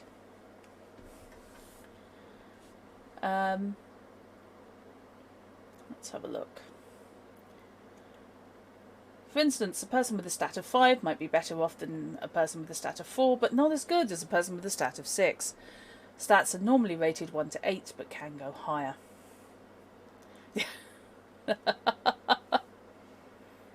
As I said, I have to keep remembering that I'm not doing these videos necessarily exclusively for people who know what I'm talking about straight off. You love that stats need to be clarified because there are a whole new breed of TTRPGers who have no idea or can't make that leap. Yeah, some of them just go purely descriptive. In Cyberpunk Red, characters will have 10 primary stats arranged into 4 groups: mental, combat, fortune, and physical. So mental covers your intelligence, your willpower, your cool, ability to impress and influence people through your character and charisma, and your empathy. This is important as it offsets the effects of cyberpsychosis, a dangerous mental illness common in the dark future. Combat group, technique and reflexes. So technique, your ability to manipulate tools and instruments. Not the same as reflexes in as much as this covers the knack of using tools. One character might have a high technique but might not be able to fence or juggle. On the other hand, another might have high reflexes but might not be able to rewire a computer or hotwire a car. Yeah, Meki, that's what I'm thinking. Different games do use different terms for the same things or the same terms for different things. It's worth running through. Fortune. Luck. Just luck. How the gods of chance see you. With a high enough luck, you can tip the scales in your favour. In the game mechanic sense, you can apply points from this stat to offset die rolls in your favour. However, this pool of points only refills at the beginning of the next session. So, yeah, if you're familiar with Witcher, much the same. Physical.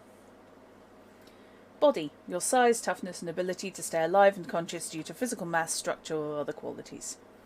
This stat's important for determining how much damage you can take. Dexterity, your overall physical competence as it pertains to balancing, leaping, jumping, combat and other athletic activities. Most importantly, this is the stat that affects your ability to hit things with melee weapons and can help you dodge attacks. Luck is a big deal. Movement, your speed of movement, running, leaping, swimming. Okay, so we have the stat block. Again, templates pretty much are self-explanatory. With the Street Rat option, you roll the d10 and then copy the numbers adjacent to the result of that roll onto your character sheet. You don't move the stats around, you must transfer them as written on the table for that roll. The good news is these tables have been computer generated to give you an optimal character for that kind of roll. So no matter what you roll, you will be able to create a good character for the roll, which is nice. As I said though, largely self-explanatory. So yeah, the Rocker Boys, Solos, Netrunners, all the stats, you're never going to end up with a rocker who's crap at call, for example, or a solo with a rubbish body.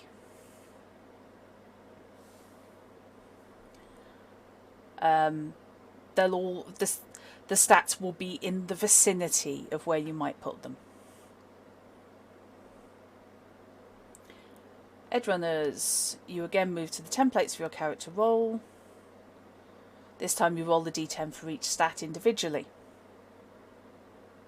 So, not as quick as just using the straight templates, still gives you decent results. Complete packages, where it gets complicated. Well, relatively. You'll never end up with a rocker who can't rock, because this isn't a simulationist system and doesn't reflect real life. Exactly, while still having a range of difference between characters playing the same role beyond just the life paths. I think you'll find, Fish, that your mummy don't dance and your daddy don't rock and roll.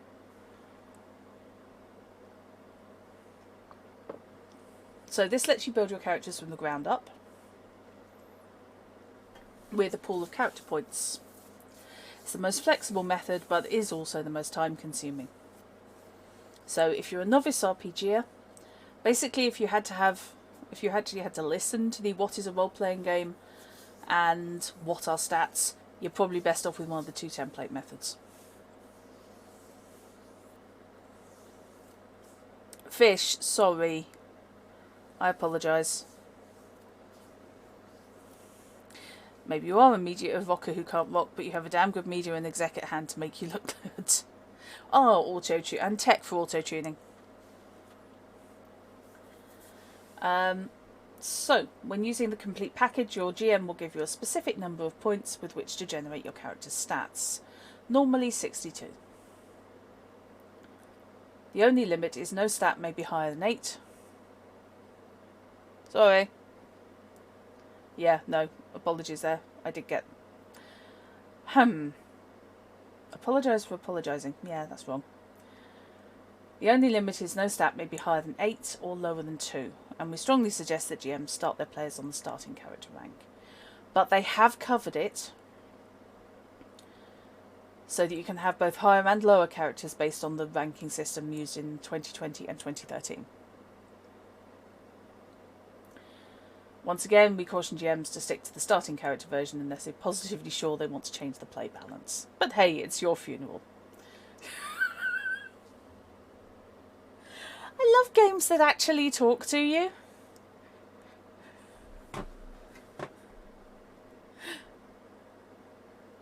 Fair enough.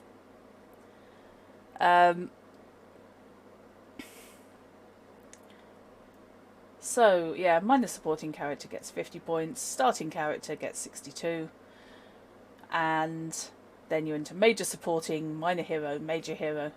But yeah, I can see that would mess with the game balance something rotten.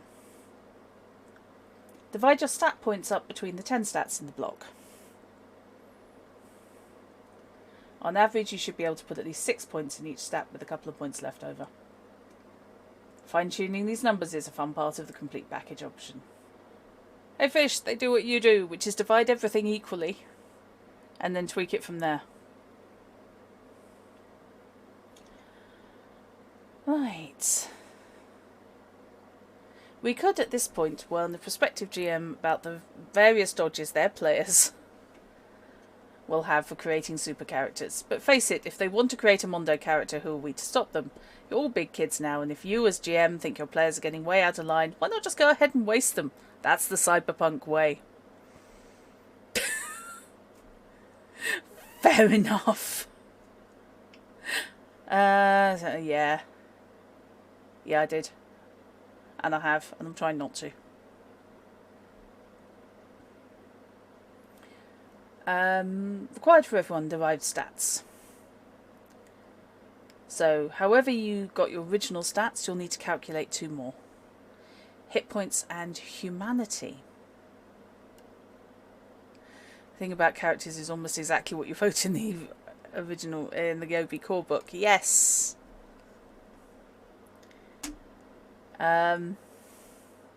Hit points are what we count to tell if your character is dead or still just bleeding on the floor. Every character in the Cyberpunk Red campaign has this derived stat. Hit points represent the character's will to live and overall physical condition. That's nice, actually. that they tied in with both your both your sheer bloody mindedness and your physical state. Yeah, Molly, I know what you mean. And I don't go blaming other people.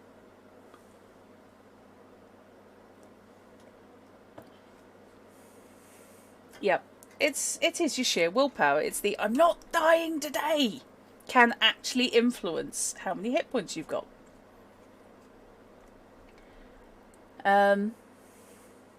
So just think, you know, you're tougher the stroppier you are.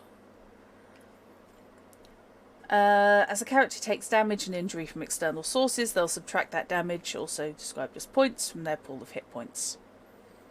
As they reach certain thresholds, there are penalties that represent cumulative damage that makes the character physically slower or mentally hazier. That's nice, actually, because this isn't fine, dead. It's fine, staggering slightly because most of what should be in your circulatory system is on the floor. Starting to lose the plot because you're going lightheaded, and fall the hell over. What are you going to do? Bleed on me? Yeah, it's the Batman effect. It's the willpower. Exactly. When your character falls to 0 hit points, they enter the death state, a measure of how fast they're dying. Combat section does cover that. How does one up the hit points on an almost purely cybernetic body? I will show you that, actually, after I buzz through character creation. I will buzz over to Cyberware and have a quick look. You have hit points equal to 10 plus 5, 5 times the body, and will averaged rolling up. But since the math involved can be a real pain sometimes, we've made you a table. Your character's seriously wounded threshold is half of their total hit points, and their death save is equal to their body statistic.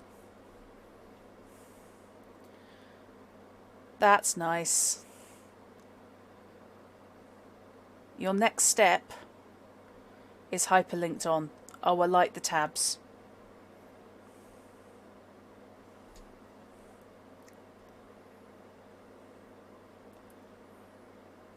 Humanity. It's a measure of how well you interact with the world and other people in it. People with very low humanity stats have a lot of problems in human interactions. They may become sociopathic, withdrawn, dissociated, or even homicidal. If your character's humanity drops below 0, that represents the death of your character's emotional life. They slide into a state called cyberpsychosis, in which aberrant traits like homicidal mania or mental dissociation can occur. While the addition of large amounts of cyberware, more on this later, most often triggers this state, other traumatic situations can also push the character over the edge. For every point of empathy the character has, they gain 10 points of humanity.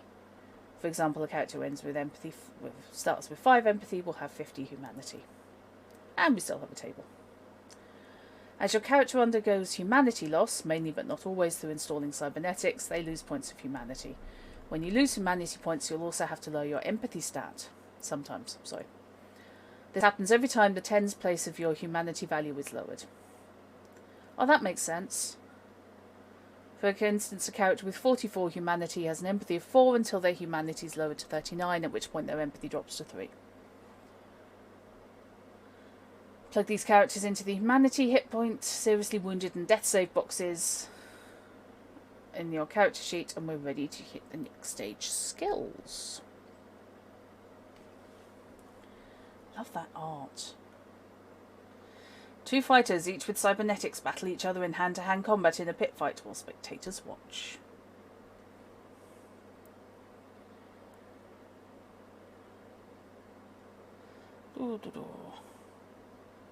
Yeah, it's alright, Fish. I was halfway through reading it, and I suddenly realised I was reading it out wrong, and yeah. Fortunately, there's a table to cover my incompetence at cold reading. Yeah. Yeah, this is not something to aim for, Shard. Okay, your skills. No matter what method you've used to generate your character stats, the next stage of character creation will be to find out what they can do. Skills are things your character knows or can do. They represent their level of knowledge and accomplishment. A skill is also something your character knows how to do because of their training. They've spent time learning and mastering the intricacies of this knowledge either from a teacher, a book, or a long and arduous montage sequence typically found in action and kung fu movies.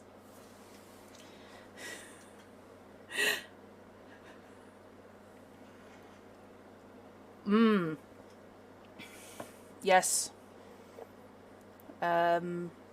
Especially the Ripper. God, I felt for her. In turn, each skill is also linked to a stat that represents natural ability. Some people are just naturally better at doing or learning things than other people. So when you perform a skill check, when you try and use a skill, you'll add the stat that is linked to that particular skill to get a total aptitude at performing an action based on performing that skill, also known as a skill base. Yes, oh god, the man who bit his tongue from AD Police is horrible. Very, very Robocop. It's basically Robocop if Murphy had not had a chance to reassert his personality.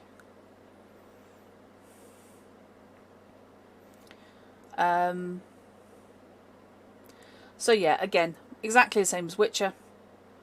You are a D10 plus your stat plus your skill. Some skills are harder to learn than others. More teaching, bigger books, more arduous training montages, and this is reflected in the cost to buy these skills. We'll make a note if a skill has higher cost in its description in the skill list below. Any skill marked with a ×2 costs twice the number of points to buy. 2 points per level. You have 9 skill categories. Awareness, body, control, education, fighting, performance, ranged weapons, social, and technique. I started out making false IDs for edge runners and street rats. 4 years later, I'm making bioweapons for the highest bidder. Just goes to show it's never too late to pick up a hobby. I love the flavour quotes.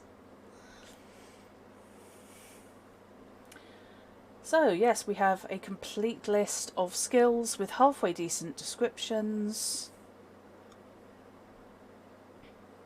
More information on skills can be found on page 130, and oh look, they've hyperlinked it. Thank you, gods! Well, thank you, J. Gray, in fact. Because that just makes so much sense. The number of times I've been flicking back and forth in rulebooks between basic list of skills and actual explanations. Yeah. You've got the 1 or 2 lines which cover it, but detailed stuff, page 130. That's nice. It means you can get through faster, and they have put in a larger explanation where it isn't immediately obvious. That's nice. Skills are normally rated 1 to 10 and are used in gameplay by adding level of skill to level of the stat. Basic skills are generally common to everyone in all cultures.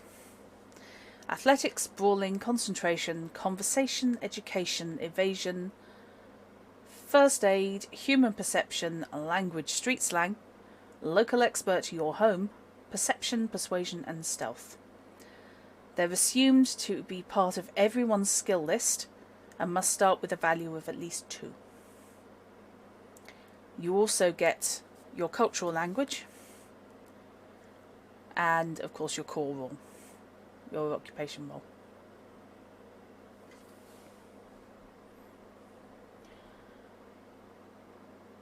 And again, if you're working off the templates,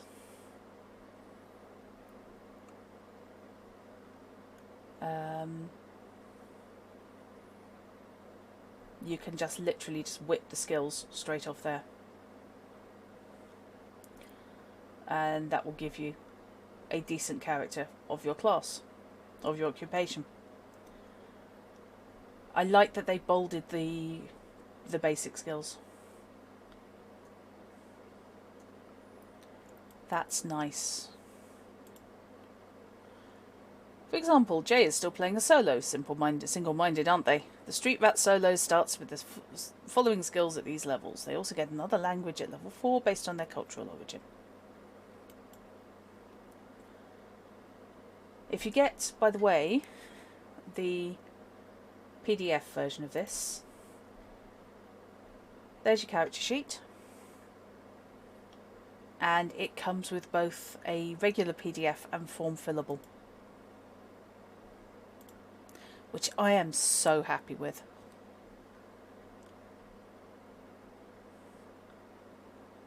And it gives you everything you need, laid out of 3 pages, including the map for your cyberware. It looks worse on the smaller screen, trust me. It's absolutely fine blown up to full page.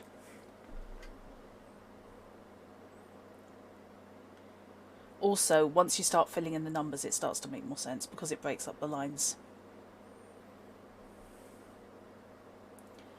But yeah, when I glanced down and I had a look at how it looks in the window on the stream, that does look looks a little bit busy. But as I said, actually in the PDF myself, it's pretty much fine.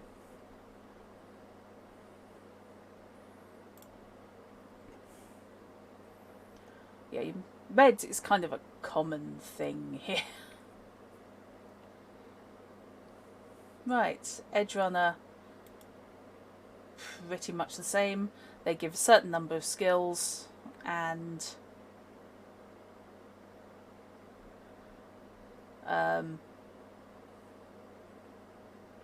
they come with a certain number of pre-defined.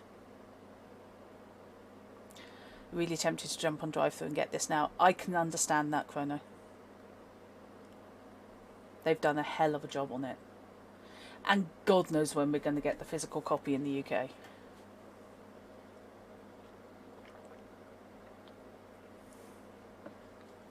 I know some shops have been taking pre-orders on the grounds that they were expecting their distributors to get it out in the next week or so. But you're looking at shipping be rough coming from the US at the moment anyway. God, can you imagine? Anybody else just want this on the tablet? It's just flip, flip, flip. Ding. This game could almost have been designed to be put on the Windows tab.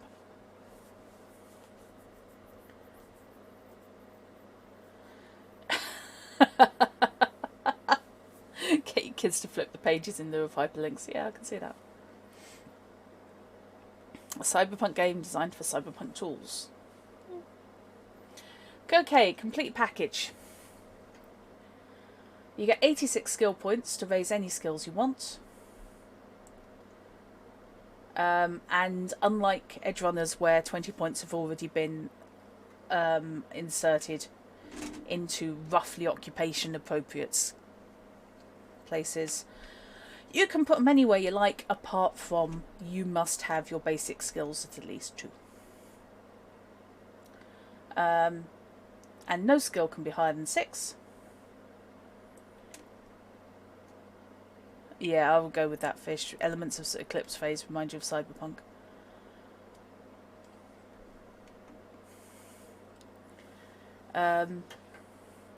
Skills marked in the master skill list with the ×2 skill cost 2 points.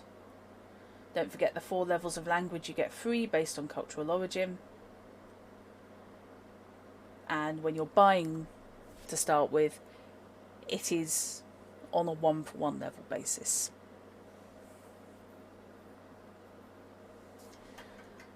Next up, weapons and armour. You don't have to have cyberware to be a cyberpunk, but you do need weapons and armour.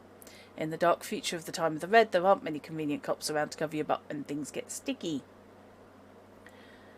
Let's talk about things that go bang or chop chop slice. Okay, weapons are part of everyday life.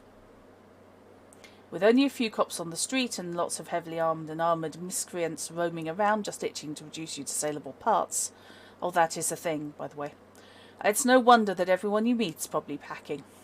The trick is to make sure you're carrying more than they are and that you know enough about how to use it so they don't take it away from you.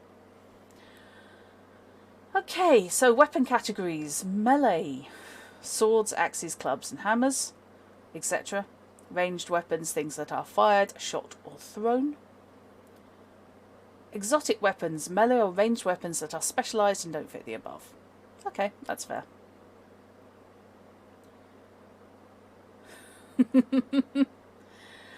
Many weapons can either be traditional, something you can hold and put down, or implanted into your body as cyberware. Known on the street as cyber weapons, implanted weapons are usually a variant of ranged or melee. Some oddities, like the infamous cyber snake, are on the whole only loosely classified as melee weapons, if at all. These all have their own specialised uses, so we'll be talking about those later. So, these are only the most basic generic classes of each weapon. We'll be looking at specific weapons, models and brands later in the night market section.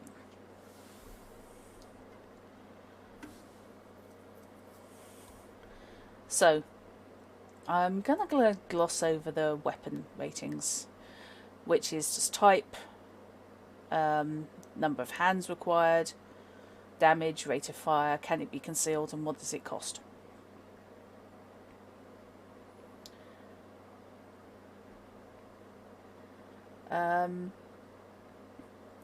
These example melee weapons are just to give you an idea of where things fit. Humans have been picking up rocks since the dawn of time. There are probably a billion types of sharp, pointy things out there.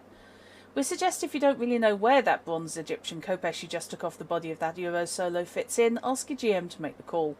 We'd say heavy melee weapon ourselves.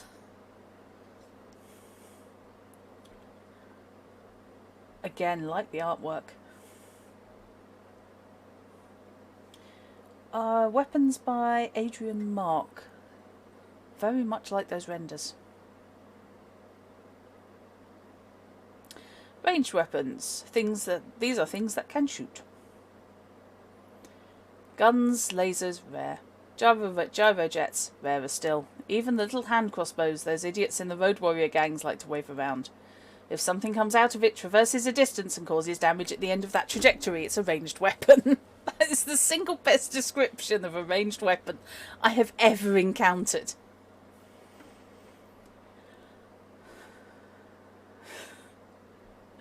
Weapon type, weapon skill, single shot damage, standard magazine, rate of fire. That's how many times it can be fired during a single attack action. Number of hands required, can it be concealed, or outfire modes and special features, and how much does it cost. So yeah, when they say generic, they're not kidding. That's pretty much all you got in the Jumpstart kit. So I like that the night market has the specifics. Okay. What do they class under exotics? Air pistol, battle glove. Contains 3 cyberarm/cyberlimb option slots. Oh, wow. Constitution Arms Hurricane assault weapon. Shotgun with 2 times rate of fire. Requires body 11 plus to fire. Well, this has lasers. They're just not very common. Dart gun, flamethrower, Kandachi Mono 3, 2-handed very heavy melee weapon, ignores armor lower than SP11. Malorian Arms 3516, excellent quality, very heavy pistol, famously wielded by Johnny Silverhand, does 5d6 damage. Christ on a bike. Microwaver, your very heavy pistol that can shut down cyberware and carried electronics. Militech Cowboy U-56 grenade launcher. Well, needs no explanation really. But a grenade launcher with a 2 rate of fire. Requires body 11 to fire, otherwise presumably you just fall over from the recoil. Rheinmetall EMG 86 railgun. Shrieker. Heavy pistol that causes ear damage, critical injuries. Stun baton, a less lethal medium melee weapon. Stun gun, a less lethal heavy pistol. Please note, not non-lethal. Tsunami Arms Helix, assault rifle that fires only in auto-fire mode.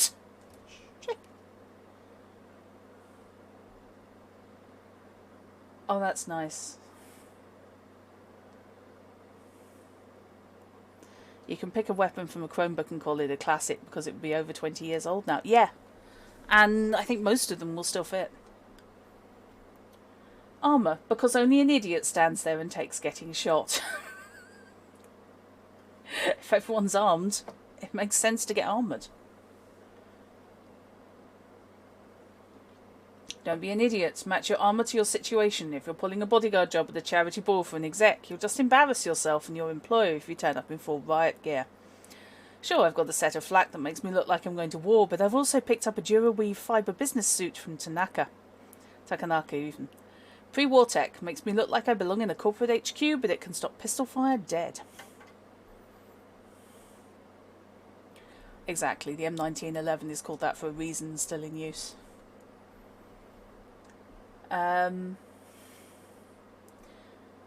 So, armour, yes. How to read the armour table. There are a lot of brands, this is a generic title. So, your armour type breaks down to leathers, Kevlar, light armour jack, combination of Kevlar and plastic mesh inserted into the weave. Bodyweight suit, skin suit with impact absorbing sintered armour gel layered in key body areas. Also has a place to store your cyberdeck and supports your interface plugs. So that's netrunners tend to wear that. Medium armour jack. Heavy armour jack, I think we can probably extrapolate. Flak. 21st century version of the time-honoured flak vest and pants. Trousers. I'm British. Metal gear.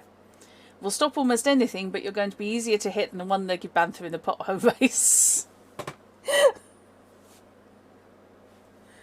I like. Bulletproof shield. Transparent polycarbonate shield that can protect you in the firefight.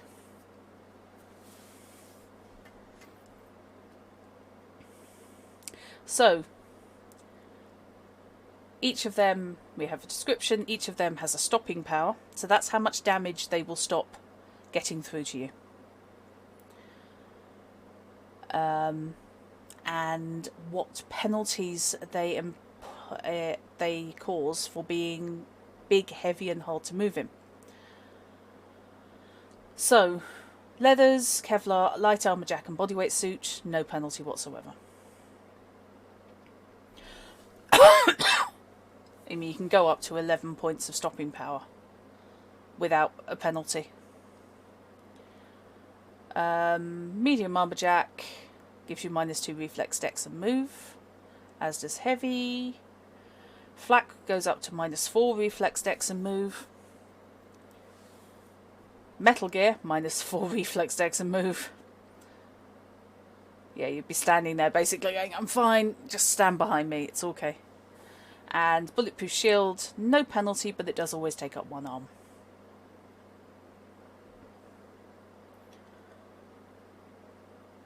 How to get your stuff. So the templates list what you have.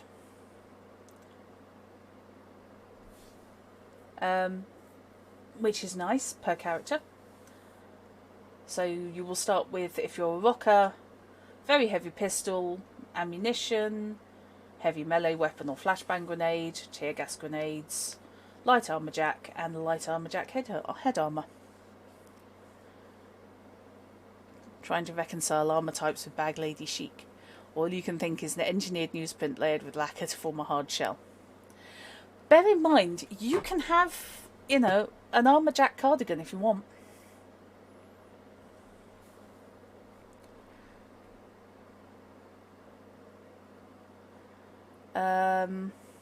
Right, your outfit. What do you have in your pockets beside a gun? I've started something now, the armoured cardie. Let's get this straight. A cyberpunk future's mobile. Like the cowboys of the Old West, people in this time carry their lives on their backs. A world of miniaturized sleeping, eating and entertainment components crammed into carryalls and the backseats of cars. So that's what they mean by your outfit. Not just what you wear, but the things you've got with you. Inflatable beds, personal agent, pocket load of memory chips, cyber deck and cables, tech tool, easily portable food, personal effects. It's the whole I kind of live out of my car. You'll say this, you don't like the way gear's handled in this edition. That's a you thing. How do you mean you don't like it? The full second-hand armour with a bradycardia and fateful dead fox skin wrapped around your neck. That's a choice.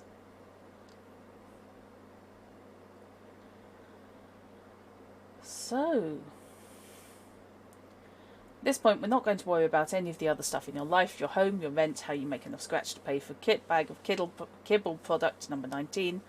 That's lifestyle and housing, which you'll learn about later. Here's a quick rundown of things you probably have on or around you. That's nice. Things that are common to own, although different prices. So you can, some things are extremely expensive.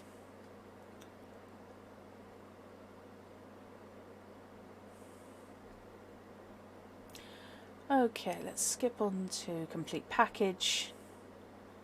In addition to weapons, armour, gear and cyberware, complete package characters also get an additional 800 EBs, Eurobucks to spend only on fashion or fashion wear. Anything you don't spend goes away. And you start with 2,500, actually 2,550 Eurobucks to buy weapons, armour, gear and cyberware. Hit the lists and start shopping. Next section of character creation is where you'll be buying cyberware, so make sure you leave some money for those important purchases. And it links you to the night market.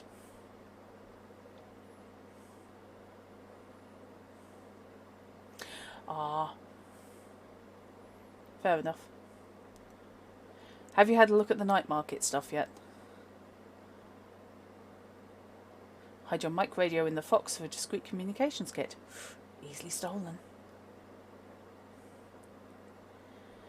For example, in keeping with his hard-riding persona, solo persona, Jay decides to mostly wear nomad-style clothing, presumably just to confuse people.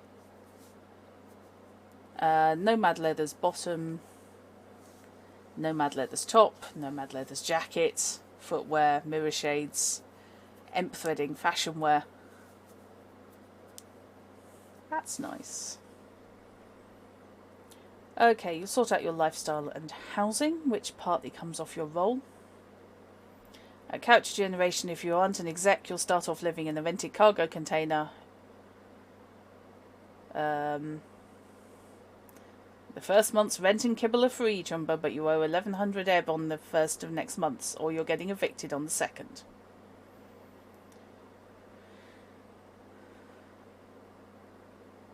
If you're an exec... Yes, I haven't fished, that's why I was asking.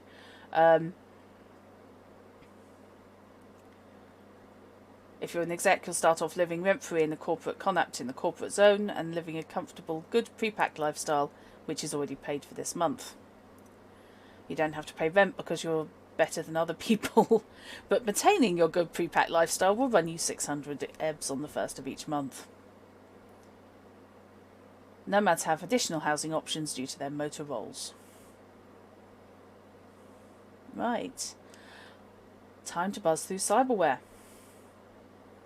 Kiwi kibble, experience the exotic. Oh, I love that! Fantastic art. Okay. It's cyber-wear, not cyberwear. Cyberwear is stuff you can remove. You're just wearing it. You're a tourist. You're not committed to the edge. Oh, interesting.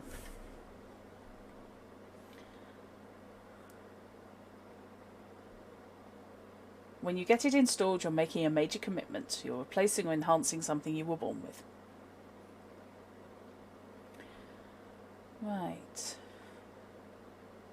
You're not necessarily a walking tank. Cyberware should be smoother than that and less obvious. You'll have to integrate your new tech gadgets into a slick, seamless whole. You're either predator or prey in the city, and the faster you learn to blur the line between the two categories, the longer you'll survive.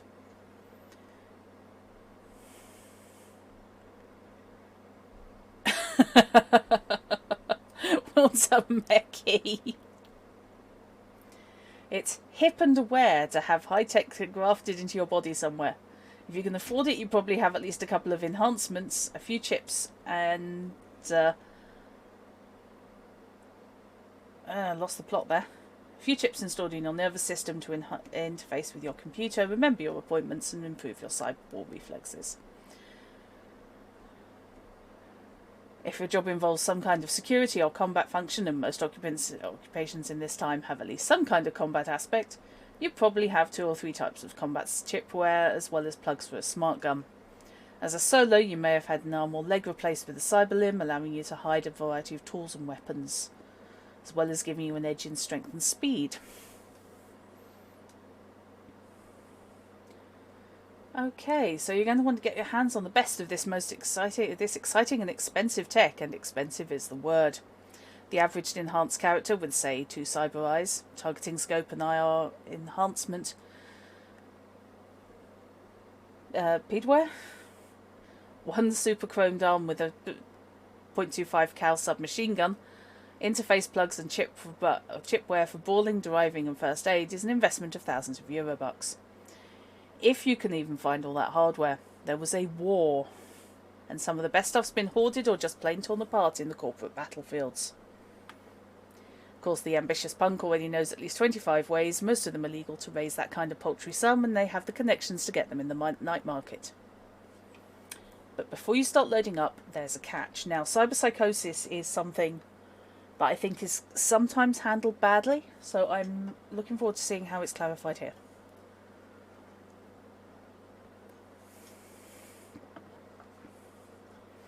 It's a dissociative disorder which occurs when someone with pre-existing psychopathic tendencies enhances themselves via cybernetics to the point they no longer see themselves or others as complete sapient organisms, but simply as a collection of replaceable parts. Now that's an interesting definition.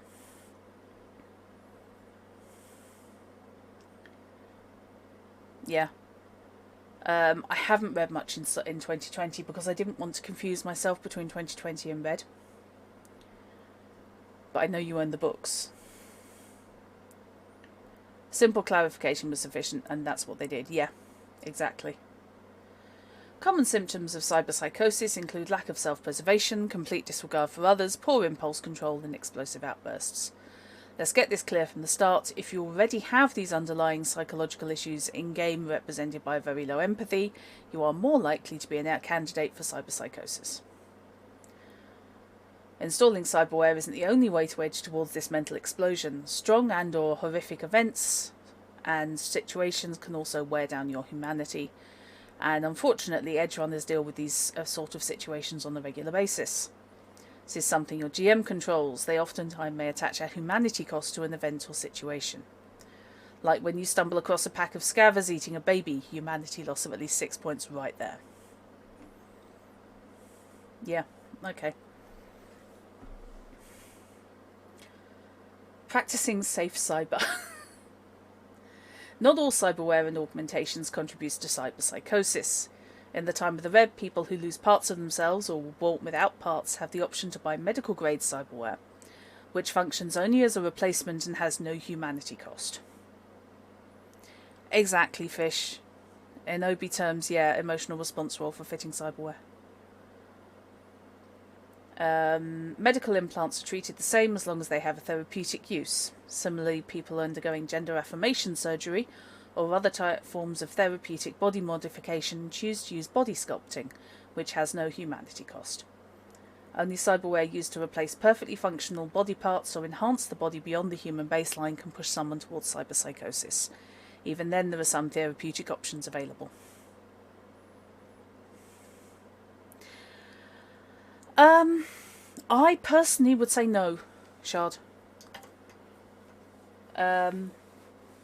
Because that's not a particularly healthy response. It's a natural response, but it's not necessarily a healthy one psychologically.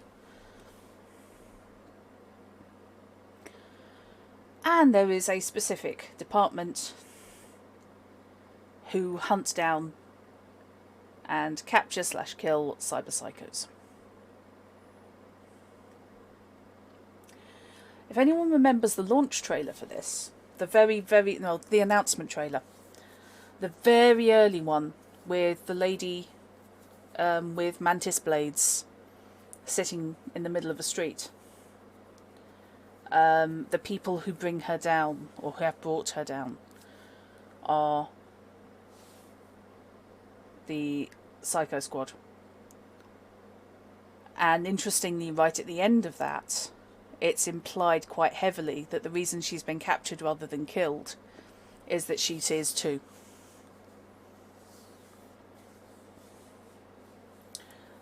Right, 8 types of cyberware. Fashion wear, stuff you install for personal adornment. Neural wear, installed to enhance or augment your reflexes and mental abilities. Cyber optics, improve your visuals. Cyber audio, improve your hearing. Internal body cyberware, stuff that's implanted in your body and works like organs or systemic improvements. External body cyberware, stuff that's installed in, over or immediately through the skin. Cyber limbs, arms and legs that can be enhanced with a variety of hands, coverings or functions. Borgware, stuff which fully replaces the majority of your body with cybernetic parts that are augmented by cyber optics, audio prosthesis or other cyberware installations. The psycho in that trailer is based on the artwork from first edition of Silverhand's Girlfriend. Yes! Knew I'd seen it. They did a damn good job, actually, with that model. With the computer editing over the model.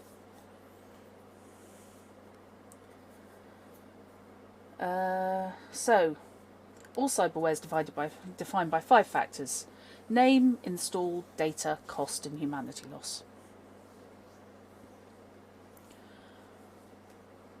So that's fair. Installation is always included at no extra charge, including at character generation. So you don't have to worry about surgical costs. When you buy cyberware, it's assumed that whoever you bought it from will indeed do the install. Stylish and effective, but the pain to clean when they get smudged, yes. Presumably, you could have them, if they're retractable Deus Ex style ones, just the flick back, you could have basically cleaning bars either side, so it would sort it out when you retracted them. You could effectively periodically blink your sunglasses. Fashion wear. Biomonitor, subdermal implant which generates a readout of vitals. So, on the front cover of the book, there was the girl with the numbers on the back. Yeah, I know, Moliere, me too. Numbers on the small of her back. Now, that could be biomonitor readout, or that could be a light tattoo. Chemskin, dyes and pigments infused into the skin to permanently change its hue, +2 to personal grooming if one also uses tech hair. Or +2 to personal grooming even. Emp threading, silver lines that run in circuit-like patterns across the body. Light tattoos, subdermal patches store light and project coloured tattoos under the skin. Shift tacks, colour-changing lenses implanted into the eye. Skin watch, subdermal implanted LED watch. No, sorry, yes, you're right. No, but I think she is taken from the book. Tech hair, colour-emitting artificial hair. I mean, that's just funky.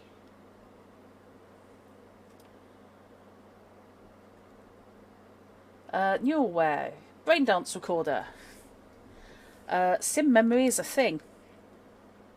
You can record your experiences onto a chip and sell them. That's brain dance. Potentially highly addictive. People can buy the experiences of things that they can't do. Which, for more information, I recommend the movie Strange Days. Chipware socket, interface plugs, and then you're into specifics of stuff that will speed up your reflexes. Chemical analyzer. Tests substance for precise chemical composition and compares it to a database. Memory chips. Uses cyberware can store or access data on it. Yeah. Yeah, same hatfish. Pain editor. User ignores penalties due to being seriously wounded. This is not necessarily a good thing, of course, because although you can still function when seriously wounded, you're not necessarily going to notice. Tactile boost. User can detect motion within 20 meters by placing the hand on the surface. Shades of Daredevil. Cyber optics. Anti-dazzle, colour shift. Dark gun. Dark gun? Single shot dark gun exotic weapon concealed in the eye. Hello! That's wonderful!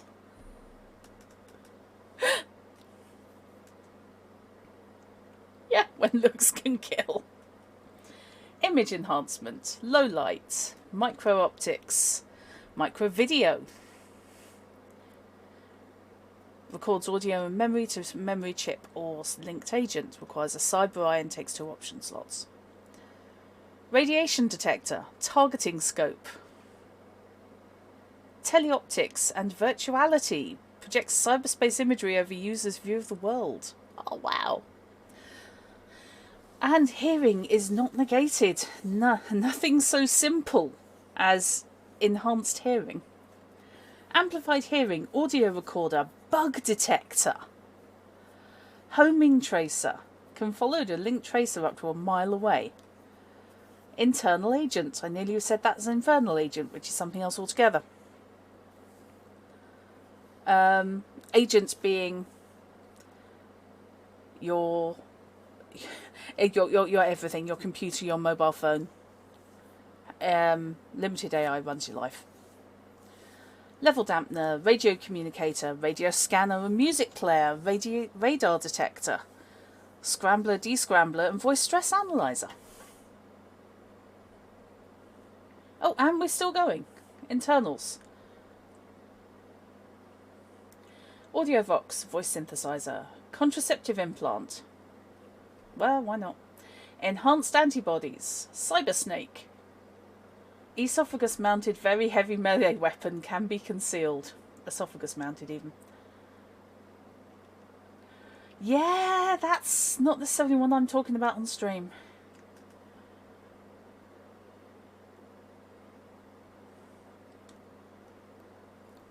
Yeah, it's just how clean is it? It's how dangerous is something. Gills. User can breathe underwater. Grafted muscle and bone lacing. Independent air supply. Midnight Lady sexual implant. Mr. Stud sexual implant. Nasal filters, radar sonar implants, toxin binders and vampires. Excellent quality melee weapon implanted in mouth. User can add poison or biotoxins. Suddenly picturing an actual demon in this setting who people just go, sure Damien, and speculate about their body mods. Yeah, it could happen. External cyberware. Hidden holster, skin weave. Yeah, skin weave was what I was thinking. Skin weave and subdermal are the armour that, if you're prone to wandering around in a bikini, that's probably the sort of thing you get. Subdermal pocket. So yeah, concealed storage under your skin.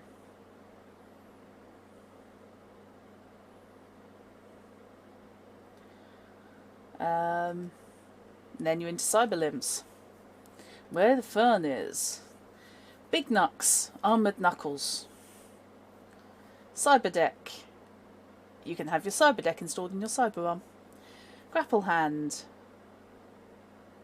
Fires hand along with a grapple line up to 30 metres.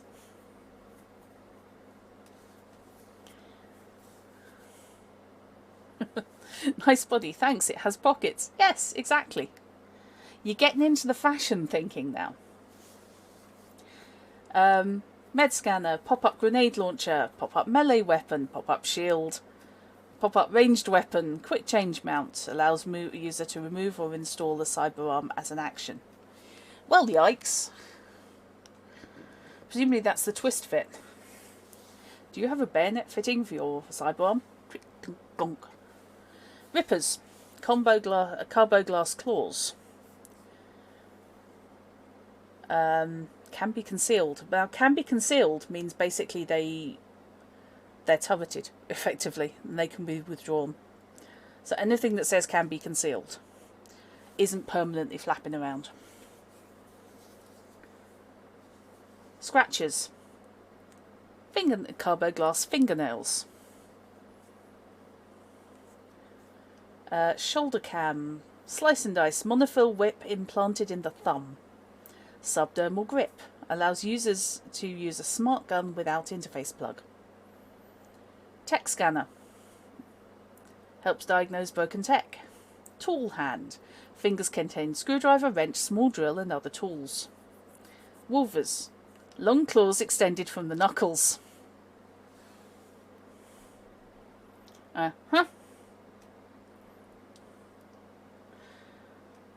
Cyberlicks. Grip foot. Jump booster. Skate foot. You can have built-in skates in your feet. Talon foot. Web foot.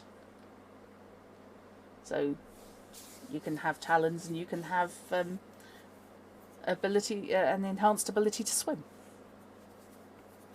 You can go full creature from the Black Lagoon if you really want. Custom skin weave. Mods to the feet and gills, and you're sorted. Light up, pop out skate wheels you want. Yeah, that's the thing you can have. Borgwear. Artificial shoulder mount. Can mount 2 cyber arms under the first set of arms. You can have 4 arms. Implanted linear frame. Enhanced skeleton and support structure increases your body, which does change your hit points. Implanted linear frame. Enhanced skeleton increases body to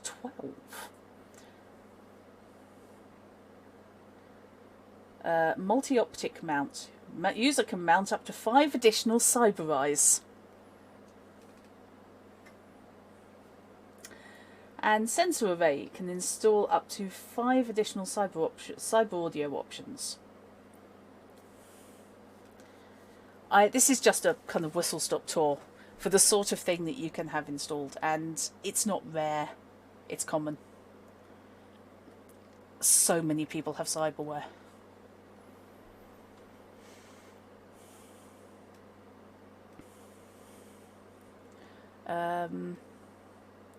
Right, so let's buzz on. We're into what you can do for a living. Take out a life of organised crime, join the covert military, sell out to a corporation, for example. And then you're back into law.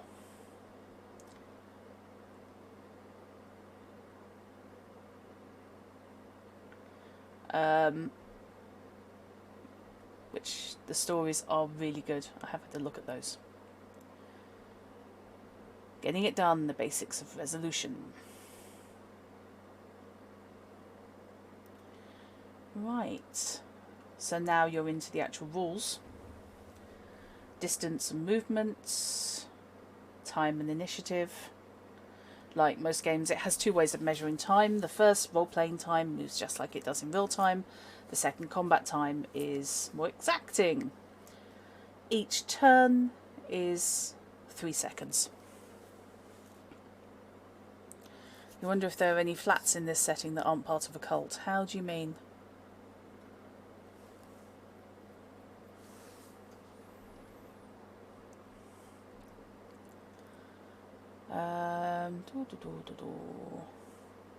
So yeah, and then it breaks down what you can do in each of your turns. Your turn equals 1 move action and 1 action. And they have broken it out in detail. So that's nice.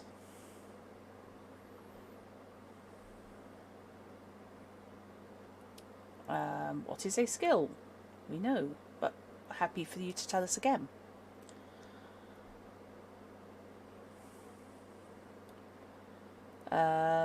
How to resolve skill checks.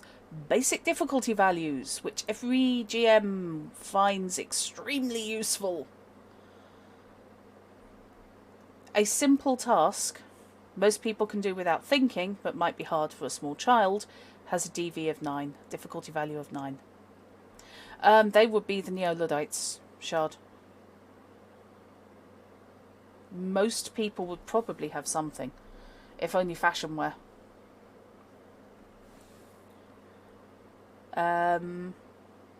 A professional level task takes actual training and the user can be considered to be a professional, would be a DV 17. You love the bottom of page 388. Okay. Legendary, difficulty 29. Oh, I see. Okay. Let's have a look. Page 388.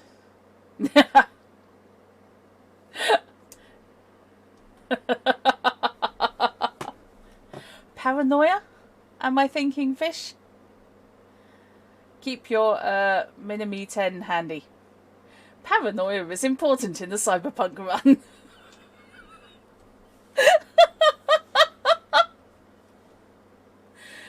I'm sorry, I do love it when games companies acknowledge other games exist.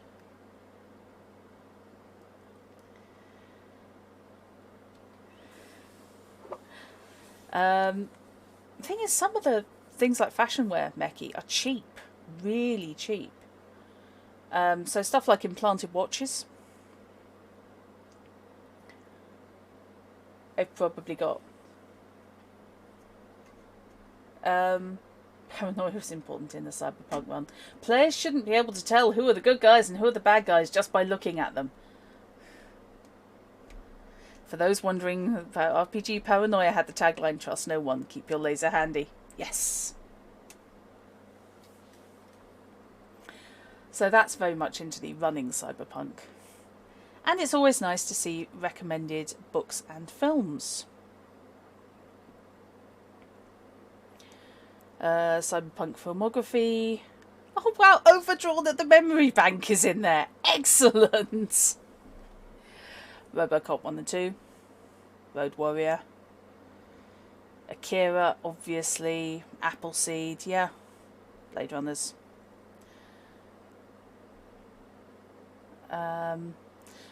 Almost anything by William Gibson in the book counts. Snow Crash. Oh, The Artificial Kid. Good lord. Every now and then, that's one of those books I think I'm the only one who knows it exists. Except Fish, who I borrowed it off. So, let's buzz down in general. That gives you your character, essentially. You buy your gear, and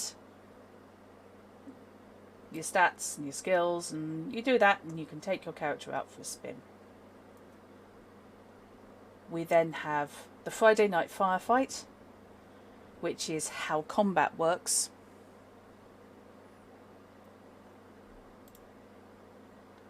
And again, yes, more. Since You Enjoyed I Was There by C.J. O'Reilly. I love that these are real books. Near Orbit is a book. It's a source book. Rach Bartmoss's Guide to the Net. I'm fairly sure they're all source books.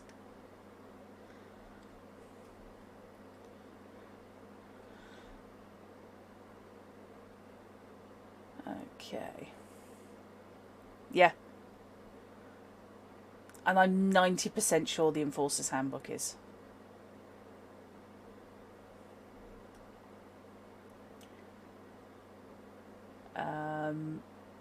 So yeah, this is very, very familiar if you've played, to a certain extent, if you've played Witcher.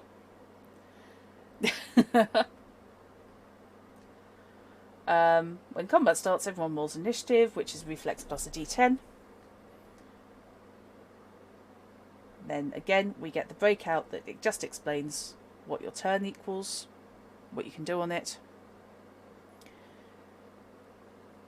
We've had this already, but I like that they've taken the time to put it there again, so that you're not, again, flicking back and forth. Yeah, there was at least one Black Hands guide. And yeah, I'm fairly sure, although they're not necessarily called that, the covers, I think, are all from source books. I'm going to have to go to my directory now and have a look at my PDFs. So that's what you can do in combat. Let's have a look. Alternative fire modes and special features. I need to check this because apparently an old version of the auto firewalls was uploaded into... That PDF was uploaded initially. But I think this version is the correct one, so this is version 1.2. In Cyberpunk Red, autofire has been reworked for speed of play. Instead of directly modelling individual bullets, which is what it was, I believe, in 2020, we've moved to modelling patterns of bullets. Being skilled at keeping an automatic gun on target allows you to bring out the best in autofire. When you use autofire, it costs an action and 10 bullets. If you don't have 10 bullets remaining in your clip, you can't use autofire. Okay. You use the autofire skill instead of the weapon's typical weapon skill. Additionally, instead of the weapon's entry on the range table, you use its entry on the autofire range table. Yeah, Fish, I was just thinking that was quite familiar. Previously, it could take quite a while if you're chucking out lots and lots and lots of bullets and trying to work out what each individual bullet does. So I could kind of see why they've streamlined it a bit. Autofire cannot be used to make a named shot. No shit, Sherlock. Autofire is always a problem. Yes. It's a bugger to model, basically. Targets with reflex 8 or higher can still choose to attempt to dodge your autofire. If you hit, roll 2d6 for damage and multiply it by the amount you beat. Oh, right. Okay. 2d6 times the amount you beat your difficulty value to hit your target. Up to a maximum denoted by the weapon's autofire, so 3 for SMGs, 4 for assault rifles. This number is the amount of damage that autofire dealt. If both dice come up 6, you've also inflicted a critical. The defender's armour reduces the damage you do, as detailed later in this section. Only one thing worse, shotguns. Yeah. Cones and shot damage. Yay! So, yeah, so that kind of makes sense. So you can do up to, with an assault rifle, 48 points of damage. Yeah, 12 times 4. That's a lot. That would mostly kill most people.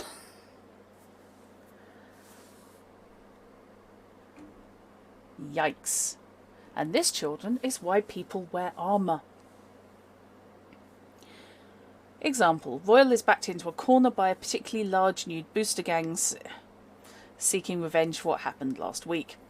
Royal fires his assault rifle in glorious autofire mode. According to the autofire specific range table, he needs to beat a DV of 15 to hit a target 14 metres away.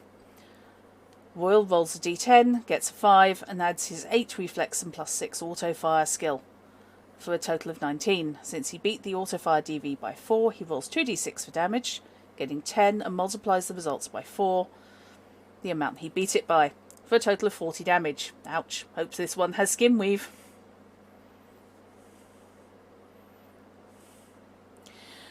Welcome back, Moliere. You've just come into me reading out an example of somebody shooting a nude gang member. Complex autofire rules in OB include a fire rate listed in shots per 0.2 second segments. You never expect anyone but you to use the rules. Yeah, I can understand that.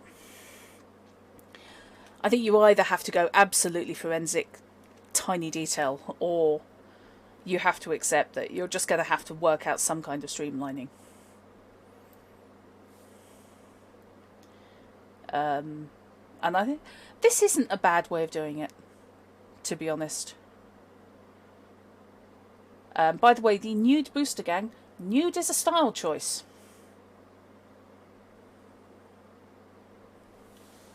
When using action tracking, we know how many rounds are fired by looking at the point where the weapon's fired and the point where it ceases firing. Oof.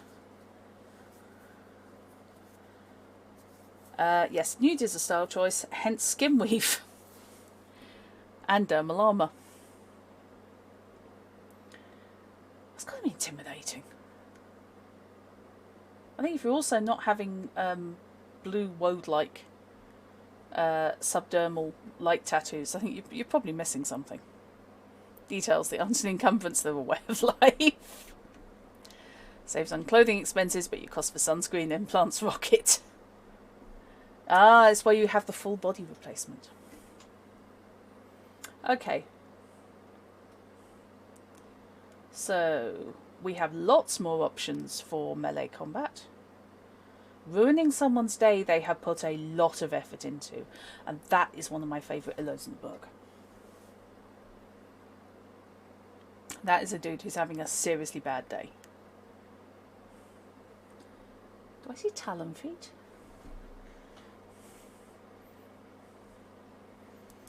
Okay.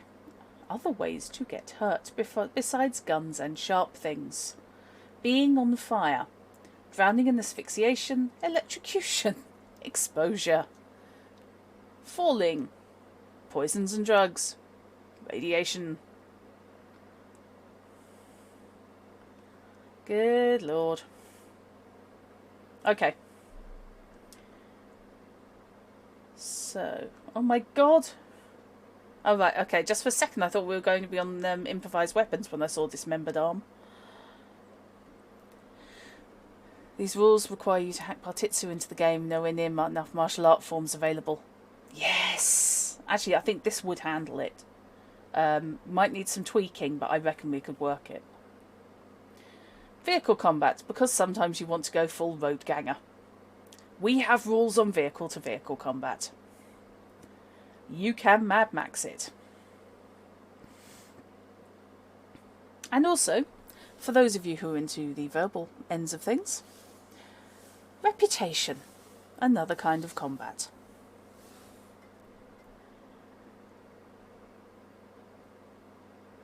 So, yeah, reputation is a thing that you have and that can increase. And basically, it is what people know about you. Have they heard of you? Have what they heard is good. Is what they have heard good. I'm thinking of a Jack Sparrow quote here. It's, you know, you're the worst pirate I've ever heard of, but you have heard of me.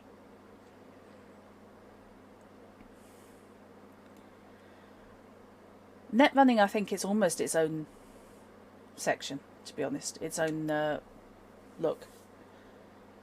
But I'd rather not give it too quick a go. And we've been on for a while already. So what I'm going to say is it is detailed. And it's its own combat system. And indeed its own movement system. And problem solving. And I really look forward, I have to say, to running some net combat.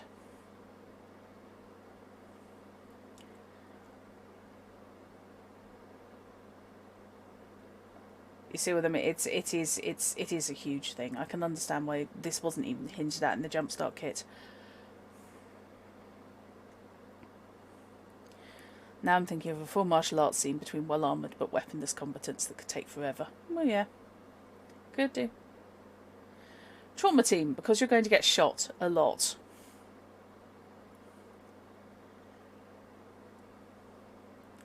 So, this is... Chrono, if you're still in stream, you were concerned about medics wearing armour? Well, there you go. They are. They're wearing, in fact, full flak, by the looks of it. So they would be taking penalties to dodging and physical movement because they're wearing big pads. But they're in armour, I think, that's worth about 14 damage. But you can go up to 11, of course. Okay, so... without taking penalties. So, wound states. Lightly wounded, seriously wounded, mortally wounded, and dead. You get 1 failed death save. You're dead. Stabilization. You're never coming back. I love how this book is written. It's so damn chatty. It's not written as a manual. It's got a human voice, and I love it. Critical injuries. Reasons you want a medtech in your team. Dismembered arm, dismembered hand, collapsed lung, broken ribs, broken arm, foreign object. Broken leg, torn muscle, spinal injury, crushed fingers, dismembered leg. And that's just to the body. Head, ooh dearie me.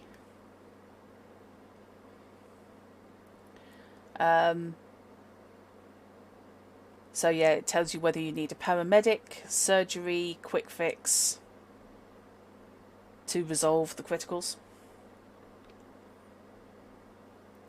Obviously, you know, you can stabilize, and then they need to get to a surgeon, that sort of thing. So yeah, basically your medtech or access to a medtech is essential. This game is dangerous. This game will kill you. Stabilization and healing. The difficulty value to stabilize a target or yourself depends on what wound state your target's in. So it starts at 10.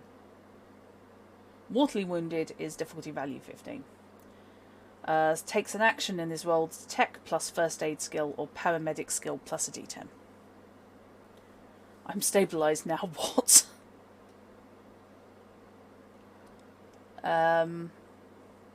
2 ways to treat a critical injury, a quick fix and a treatment.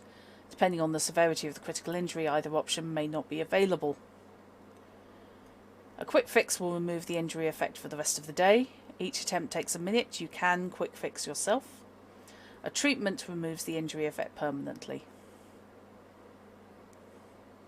So that is where paramedic skill versus surgery comes in.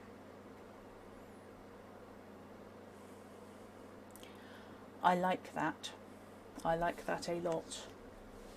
Oh, then we have the breakdown of trauma team members.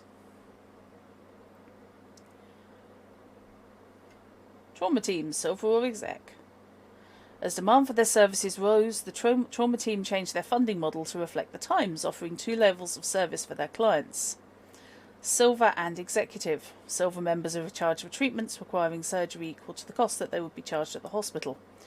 If the member doesn't want to pay extra for these treatments, the trauma team will do everything possible for them using paramedic skill before dropping them off at the nearest hospital. Executive includes treatments requiring surgery at no extra cost. Both plans are transferable on a one-to-one basis, meaning you can use your coverage to help one of your friends without coverage, but not 2 friends simultaneously. Or if you've already called in coverage for yourself. They have put a far more sensible system of insurance in place than currently exists in reality in the US. I'm sorry, I find this vastly amusing and also distressing. Because the whole concept of the pay-as-you-go for medical treatment is just bizarre to me anyway. But yeah, I love the idea that the trauma team subscriptions are actually far more commonsensical than what exists in reality. That appeals. If you piss them off by calling them for extremely minor injuries, they might forget to respond to your next call. Now that's worth remembering.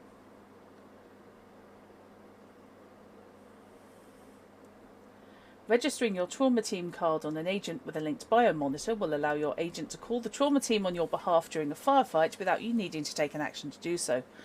When you have hit points less than your body, or whenever you receive a critical injury that dismembers a body part. If you register your trauma team card to a friend's agent, their agent will be able to call for injuries as above, but on your plan. Otherwise, calling the trauma team is an action.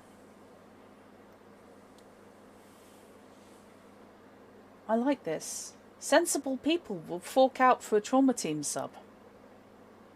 Oh dear God, Moliere. Oh, I am so sorry. I would like to emphasise that when I was laughing at the sheer ridiculousness of the system you have over there. It really does seem like a nonsense from this side of the pond. You really have my sympathies. I was not laughing because it's a funny thing. I was laughing because it's ridiculous. Yeah, that's horrible. It makes no sense to me. We are clinging on to the NHS with our fingernails. Absolutely. Yeah, it's okay. Yeah. If anything causes riots in this country, it'll be them actually trying to cancel the NHS in one big chunk.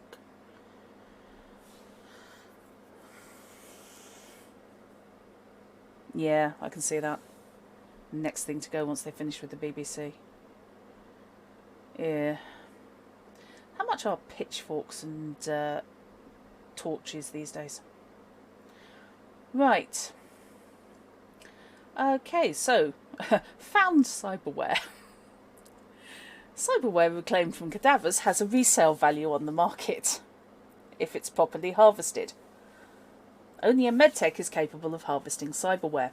Now, there's an interesting little side gig for a group involving medtechs. Hey, no, it's all right, Malia, go ahead. I mean, Mike Pondsmith did say that it's,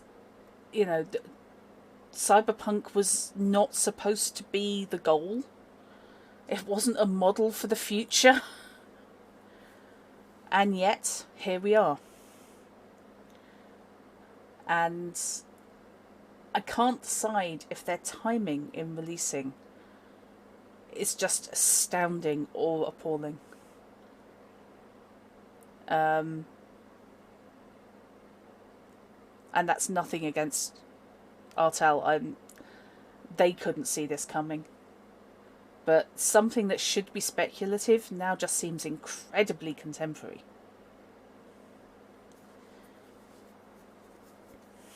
Yep. Scavenger, exactly, Krona.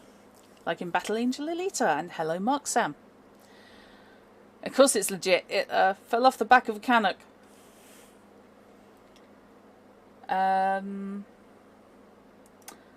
Only a medtech's capable of harvesting cyberware, except those easily removable with an action, like chipware or cyber limbs with quick change mounts from a corpse without destroying it in the process.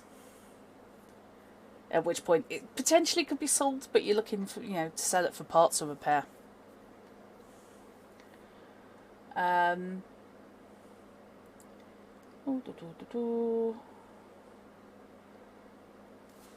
If you have no issue destroying the cyberware in the process, you can reach for your machete and have that cyber arm in your pack in a minute. Remember, it'll have to be repaired before it's of any use.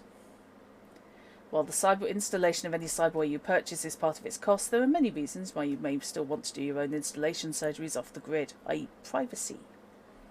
Your patient still suffers humanity loss from your installation as normal.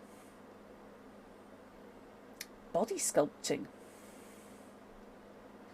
While you're in the hospital getting some work done for bullet-related injuries. What a wonderful way of phrasing it. Why not put up a couple of ebb to get a whole new look? The art of body sculpting has undergone a renaissance of sorts in the time of the Red, as the low cost of vat-grown clone tissue has made body sculpting financially attainable for segments of the population for whom it was previously out of reach. Can you just bring the part of the body it's attached to along until you find your medtech? I think you'd probably have to do things like, if it was a cyber arm, you'd probably have to bring along the whole upper torso. Because it's going to have connections, of course, running through to your nervous system. And you need to know where the little plugs are. Played a long time ago. Played Cyberpunk a long time ago. A lot of people did. This is looking like a really, really good update. You were thinking the shoulder and the arc of the chest. Yeah, that would probably do it. I might be inclined to include the head. Basically come down the side of the neck and then across there. Just to be absolutely certain. Removal of cybernetics from enemies that try to kill you so you can resell them. Yep. Exactly. I mean, you could be, for example, tracking down someone who's been murdered based on finding who's ended up with their bits. It's a thought. So yeah, Mark Sam, don't know how long you've been watching, but we've been doing a bit of a dive. We're into 3 hours. God, we're into 3 hours. No wonder my throat's giving out. This really is looking like a very nice update to 2020. That's okay, no need to apologise. This is going to be on the hint_plays VOD, and I will also get it exported and sent to the Hobby Gamers International YouTube channel. Because occasionally Twitch VODs can be weird. Yo. So yeah, body sculpting. Skin cancer is no longer an issue. Humanity lost from most body sculpting has been eliminated with the introduction of more lifelike tissues. With the cost of materials being so low, street-level providers like the Body Shop, fantastic, and Docs R Us have more freely experimented with what's possible with body sculpting, competing to seasonally reinvent the landscape. It's no longer possible to identify a body-sculpted human from a natural one by sight alone. It's much easier to assume that the most attractive person in the room is probably body-sculpted.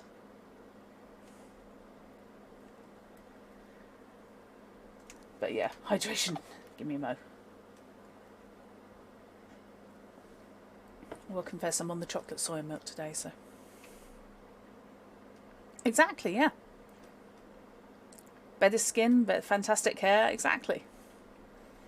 Exotic body sculpting, truly fantastic body sculpt jobs that emphasise alien or inhuman features like whiskers, muzzles, manes, reptilian skin. Remember the creature from the Black Lagoon I mentioned? Fur, tails, hooves, antennae, claws, fins and paws have also become cheaper and more available. And indeed, hi Alex.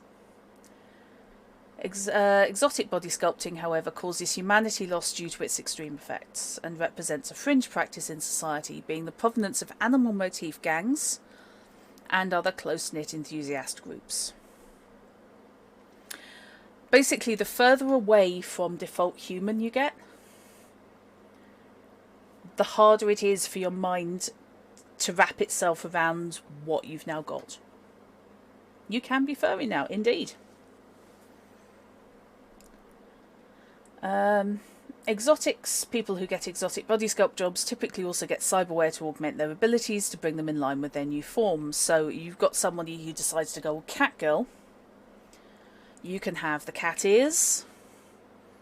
Probably also going to pay for some cyber audio. You can have the eyes, custom made. You can have probably scratches implanted. So you'll have the claws and maybe talon feet. A skilled medtech can perform body sculpting surgeries on their own. These procedures take 4 hours and if failed, destroy the materials required for surgery and waste 2 hours of time. Yeah, see in the dark eyes, yeah. No problem as long as you have a good empathy to start with. Exactly. Not going to go into street drugs, but it's a thing.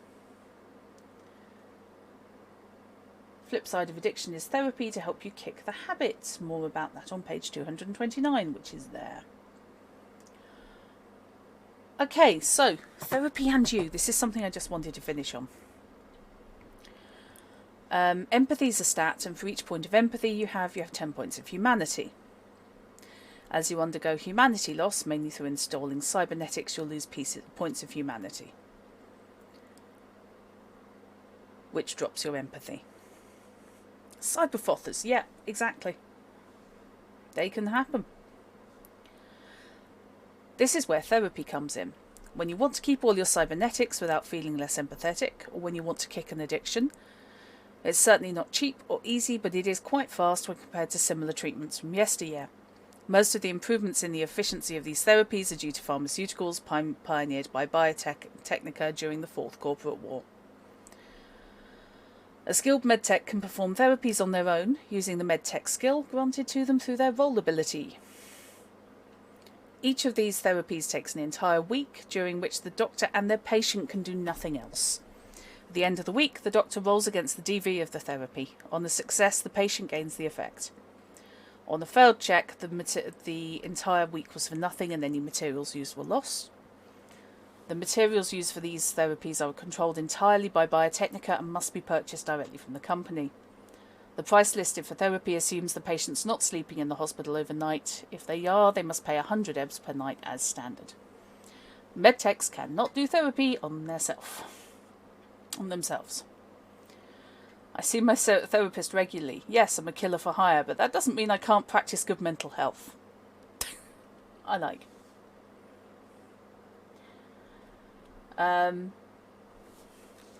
So you can accommodate extreme cyberware and extreme humanity loss with therapy. Self-care is for everyone. So you can cope with addiction, but they are prone potentially for a year afterwards to falling back into it. Standard humanity loss, a week of intensive psychotherapy combining stress and anger management, counselling, hypnosis and minor direct brain reprogramming, aided by pharmaceuticals, in a safe environment. Patient regains 2d6 of their lost humanity, cannot be fully regained without the removal of cyberware. Each piece of cyberware decreases your maximum humanity by 2. Each piece of Borgware lowers maximum humanity by 4. Cyberware with 0 humanity loss on installation will not decrease your maximum humanity. So your therapeutic medical stuff is perfectly, you're fine with that. And for extreme humanity loss, you've still got the maximum humanity is still not affected, but it regains you 4d6 of your lost humanity. But that does involve extreme brain reprogramming, state-of-the-art pharmaceuticals, and costs 1,000 EBS.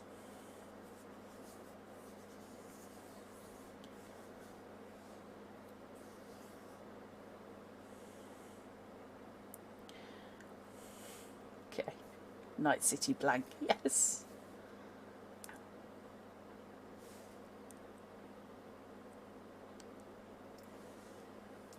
Okay, well, we have the Mayo Clinic definition of dissociations on the grounds that cyberpsychosis is a dissociative disorder. Okay, fine.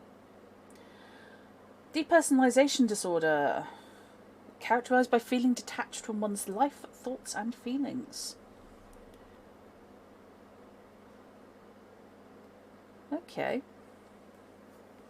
So those are all part and parcel of how you can deal with your humanity loss and the cyberpsychosis it can induce. I really like that they've addressed that.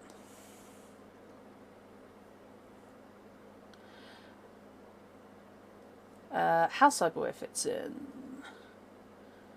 We've covered that. It's generally not normal to voluntarily cut off a limb or remove a functioning body parts. Putting in an earring involves some self-harm, but on a level that's barely discernible to the person doing it. It also doesn't require the removal of a body part. However, voluntarily choosing to replace a working part for no other reason than aesthetic or functional advantage requires the user already be able to get past the qualms of cutting up one's body. Right.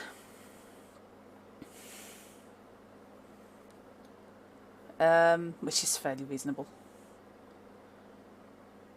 Why this doesn't count for people who non-voluntarily needed cyberware. Replacing a lost or damaged body part with a new cloned part on medical grade cyberware, only 50 EB to purchase separately. Cost is included in the cost of a hotel visit in the rare circumstance when the cloned limb isn't available. Will not increase dissociation. This is because the replacement of the body part makes the person feel whole again, increasing their level of body awareness. If they replace that limb with a cyberarm with knives in the knuckles, that choice was voluntary because it was excessive augmentation and thus comes with humanity loss. Fair enough. And it gives you a guide for how much humanity loss you can suffer through trauma, which again you can replace through therapy. And beautifully, they engage with the lines and veils concept. A big part of getting to know your players is getting to know what they are and are uncomfortable with. Cyberpunk Red is a mature setting and often deals with uncomfortable topics. You can derail a game very quickly by invoking something that makes your players uncomfortable, angry or depressed, so it's a good idea to work out boundaries ahead of time. In tabletop gaming, there's a concept known as lines and veils. Lines represent hard limits a player does not want to deal with when gaming. Veils represent the idea that something can be part of the story, but the player would prefer it not to be described and the scene fade to black. Being aware of the lines and veils of the people you're gaming with can be a good skill to have. If as a GM you're unsure of how to talk to your players about the topics they might have issues with, there are a number of free and well-made tools out there on the internet that can help facilitate the conversation. Really, really, really glad they have put that in.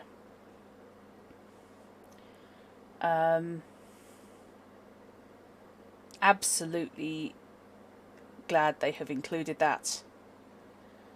And don't care if anyone has any gripes about it, to be honest. I think that's the right way to do it. They put it in, they have not belaboured the point. It is, I class that as part of being the GM. That's a skill in being the GM.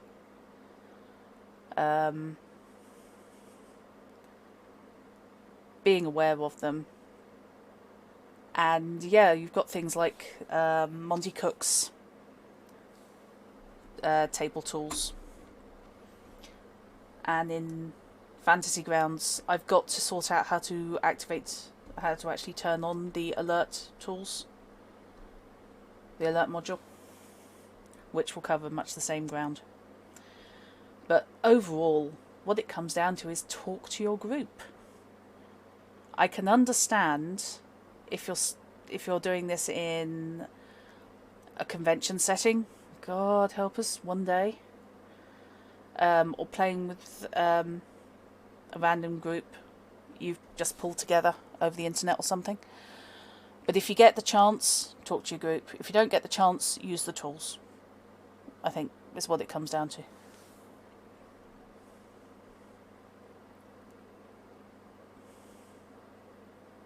Halt, that was it. Yeah, I thought I had, but I will double check it. I think possibly it just didn't work with Alien. Very much appreciated, especially having the not going there versus okay to go there but not explicitly options. Exactly. Yeah. I will quite often use the not going there explicitly off camera or in history. But I tend not to do it on camera. And if I'm going to, I'll probably tell people in advance.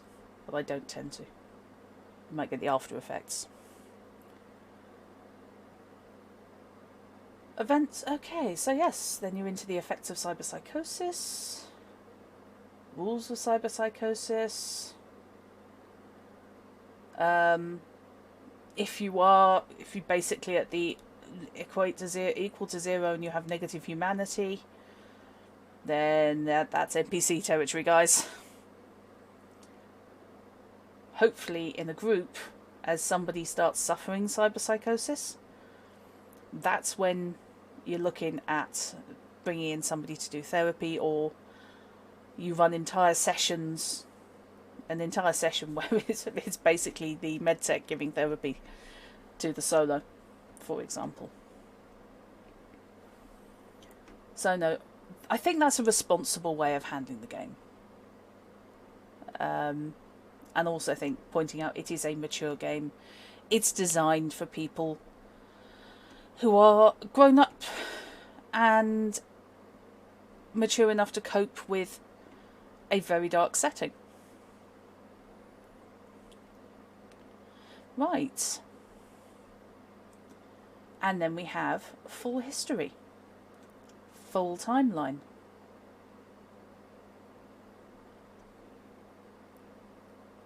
Moving swiftly towards 0.5 cal therapy session. Yeah. Oh, that would be interesting. Hunting down a previous teammate who has thrown caution to the wind and ended up in full-blown cyberpsychosis and negative humanity. Hunting them down while the Psycho Squad hunt them down on the grounds that you want to therapize them. And they just want to kill them. Under both situations, of course, they would be a danger to themselves and others, in extremis. It's an interesting idea. That would definitely be one I'd warn people about in advance. But yeah. That's possibly the opening. You know, the former team solo has gone rogue. And you're brought in to help deal with it. Right. If someone's now a danger to your neighbourhood or something. Interesting idea. Okay. So yes, we're into the full timeline. That's what it was like in 2020. And how things have changed. Take care of our own and clean up our own messes. Yeah, exactly.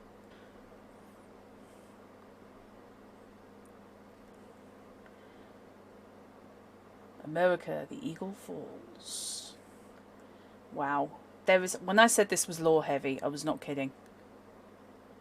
This is impressive. This gives you the full setting. And again, everything's hyperlinked. So for more data on Osaka, page 267. For more information on Miltech, page 272. Yep, they did indeed. What they've done is they've evolved the setting. This is the same timeline. 2020 led to this. Let's have a look. So yeah, the present is 2045. So we are 25 years down the line. God, is it? Oh no, it isn't. It's only 10 o'clock. Don't scare me like that. However, it is getting late, so I will wrap it up there because I've been on for 3.5 hours doing nothing but talking, and I would imagine I'm boring the arse off everyone. Rex used to keep the neighbourhood safe, keep the gangs out, and make sure the kids could play in the street. He saw some things. Too much. Then last month he lost his arm to a cyber Doberman, and now we need you to find him before the NCPD do. Please. Yeah, exactly. So yes, it is now 2045, Muxam, and we are in the aftermath of the Fourth Corporate War. Oh, as it says exactly there. Where, of course, Night City got nuked with a briefcase nuke in the Osaka Tower. Cyberpunk predicted drones, predicted a whole heap of stuff. It really did. It's an excellent, excellent game, and so much back lore. And we've had what the world was like, now we've got what the world is like. What brands are around, what corps are around, who runs them. That's the sort of thing you don't get in most games. And then welcome to Night City. And a history of the setting. Let's see if the map is in here. There we go. Night City circa 2045.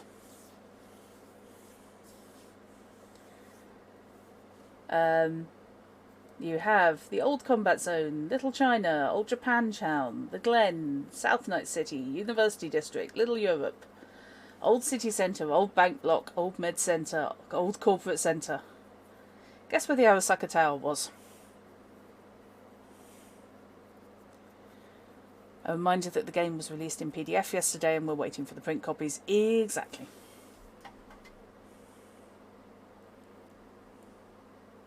Yeah, that's fair fish.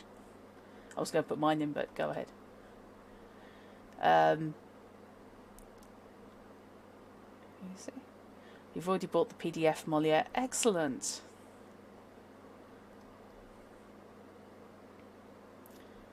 So, yeah. We have a breakdown on what each area's like, what the public services are, how you get around.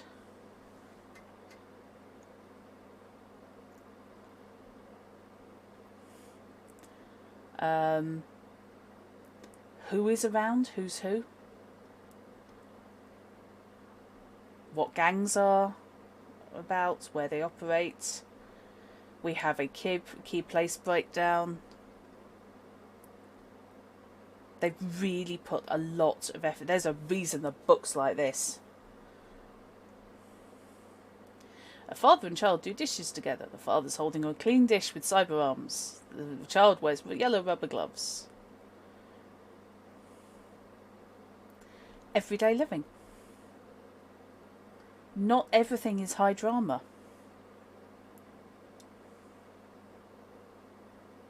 Cyberpunk 2020 could be, yeah.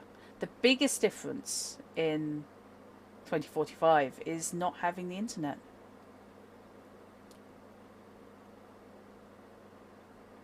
It's all local networks.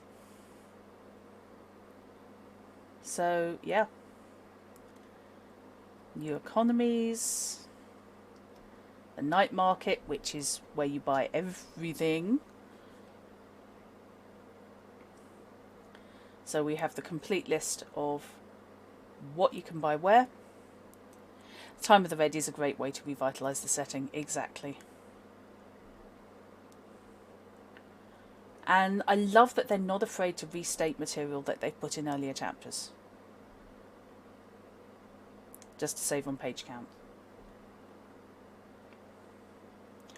Detailed write-ups for all the bits that were listed earlier.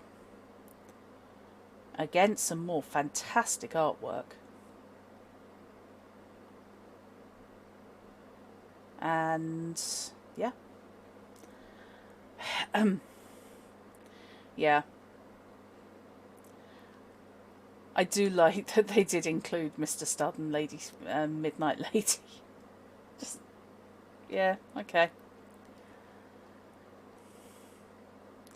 You can't seem to find notes of prices and haggling. You assumed you missed it. Didn't check the skill description. It might be there. I will have a look. You could in 2020, 2045. The net still technically exists, although it did get fairly badly fragged. But it's filled with rabbits, which are lethal AI black ice.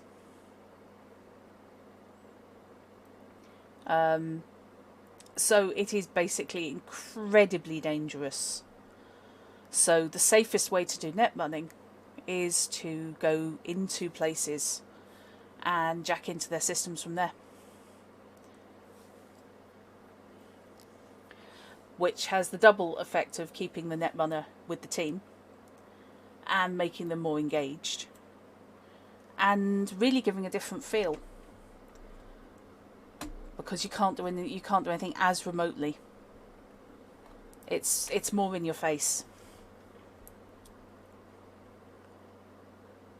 Not everyone's going to sit down and read this from start to finish like a novel. No, you can though, and I quite like that they've done that. There we go. Yeah, I'll have a check into haggling fish. Okay. Lifestyle and housing. Where do you live? What does it cost you?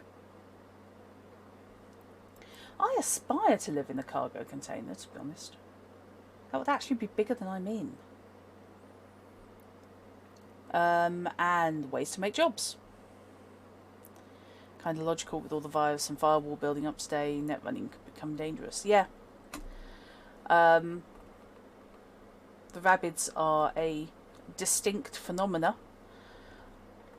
which I believe is Rash Bartmoss's fault, but I need to check. But yeah, the internet basically is, where it still exists, is lethal. I love this. What kind of street hustle do you do? What did you do to make bank this week? Played a small local gig, no gigs or job to be found. Played a big gig for a rich corporate, got some royalties for your most recent data pool download, opened act for a big name group, personal appearance netted you a fee. And it gives you payments based on your role ability. So it's not just what you do. Yeah, more like Skynet. It's not just what you do in each game session. You know, it's not just you only get paid for the big jobs. It's what do you do day to day. And we have tables for the hustle. So how much have you made this month? Exactly, fish. Yeah, how much have you made this month already? You know, what are you looking around for to still make rent? That sort of thing. I really like that. Everything's worth what its purchaser will pay for it, Jumba. Yeah. Right. And more adverts. So, I am going to call that there, because this book's enormous, and although I've done in detail to a certain extent, It's a 455-page book. It's huge. Facebook made a self-learning app, so that could happen. Yep. You roll, and whenever you go a full 7 days without a job, like when the solo's laid up recovering from surgery. Yeah. Rewritten in its own, rewriting its own code. Oh, God. Yeah, because there's no way that can go wrong. Anyone who's ever seen Terminators just banging their head on the table at this stage. So, I just wanted to go through mainly the character creation. Because, as I said, that's a good way of getting the feel of the game. And I like the feel of this game. So, yes, I'm going to be running it when that's fine. I'm so glad to hear that, Chrono. RTG, Artel Saurian Games, are still a small company, which people tend to forget. They're a small company with a big name property. And they are still pretty much at the stage of every sale counts. So I'm glad that this has swayed people. I'm trying to be upfront. There are some things that are a bit weird about it. Part of that is I'm going to have to do some more reading.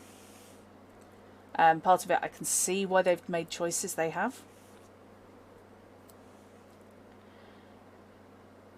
You don't know what that feels like at all. Yeah, Chrono. Ziff.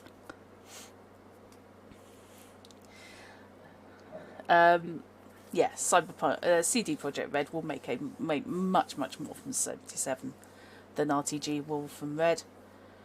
So, you're still leaning towards a fixer, Fish. So that's what's still a fixture, a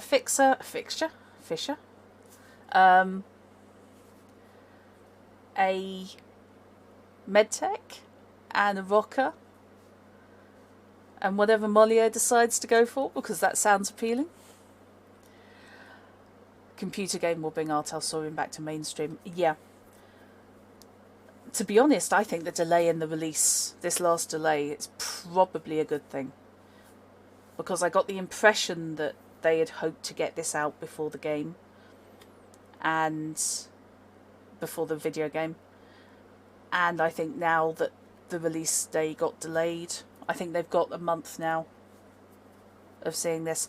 Mike Pondsmith is incredibly cool and deeply intimidating, and I would both love and be terrified to meet him. The tie-ins help them a lot by letting them release The Witcher. Exactly. Yeah. You're leaning more medtech than Netrunner for a first character, but you want to read the netrunning rules. You can understand why I glossed over the netrunning rules in this. They are huge. They're not overly complicated, there's just a lot. And indeed, thank you, Fish, for plugging that I've got work in both the next two books coming out for The Witcher. I haven't figured out self-promo yet, right? But yes, I have a scenario in Book of Tales that's coming out, and I'm writing the linking fiction short stories for Term of Chaos. Unfortunately, I also have a friend with a big mouth. Yes. I take that as a compliment, Chrono. I don't know if they have a PR team. I suspect it's like 2 people. I might have to join. So, yeah, net running's always been complicated to roleplay. I think what they've done here, from what I've looked at, what they have done is they've integrated net running far more closely into the rest of the group. And I really like the way they've done that. So it's not that the netrunner can be effectively, okay, everybody else is playing Sunday, I'll meet you on Saturday and we'll do all the net running. Because you won't have anything to do with anyone anyway. Yeah, Fish, I would agree with that. They did a good job in Shadowrun 4 of bringing the Deckers along with the team. In this one, because the net is not a thing, the netrunner goes in. And the rules are quite streamlined for what they are, but they're detailed. that's not a complete contradiction in terms. But like I said, I need to do a proper read. But this is a biggie. This really is a biggie. This book. And yeah, I'd absolutely take that as a compliment. I'd heard more about Artel Saurian than I had played. I think I played like a session and a half of Cyberpunk 2020 many years ago. But then when they got The Witcher, I'm a massive Witcher fangirl. So I bought, played, loved that.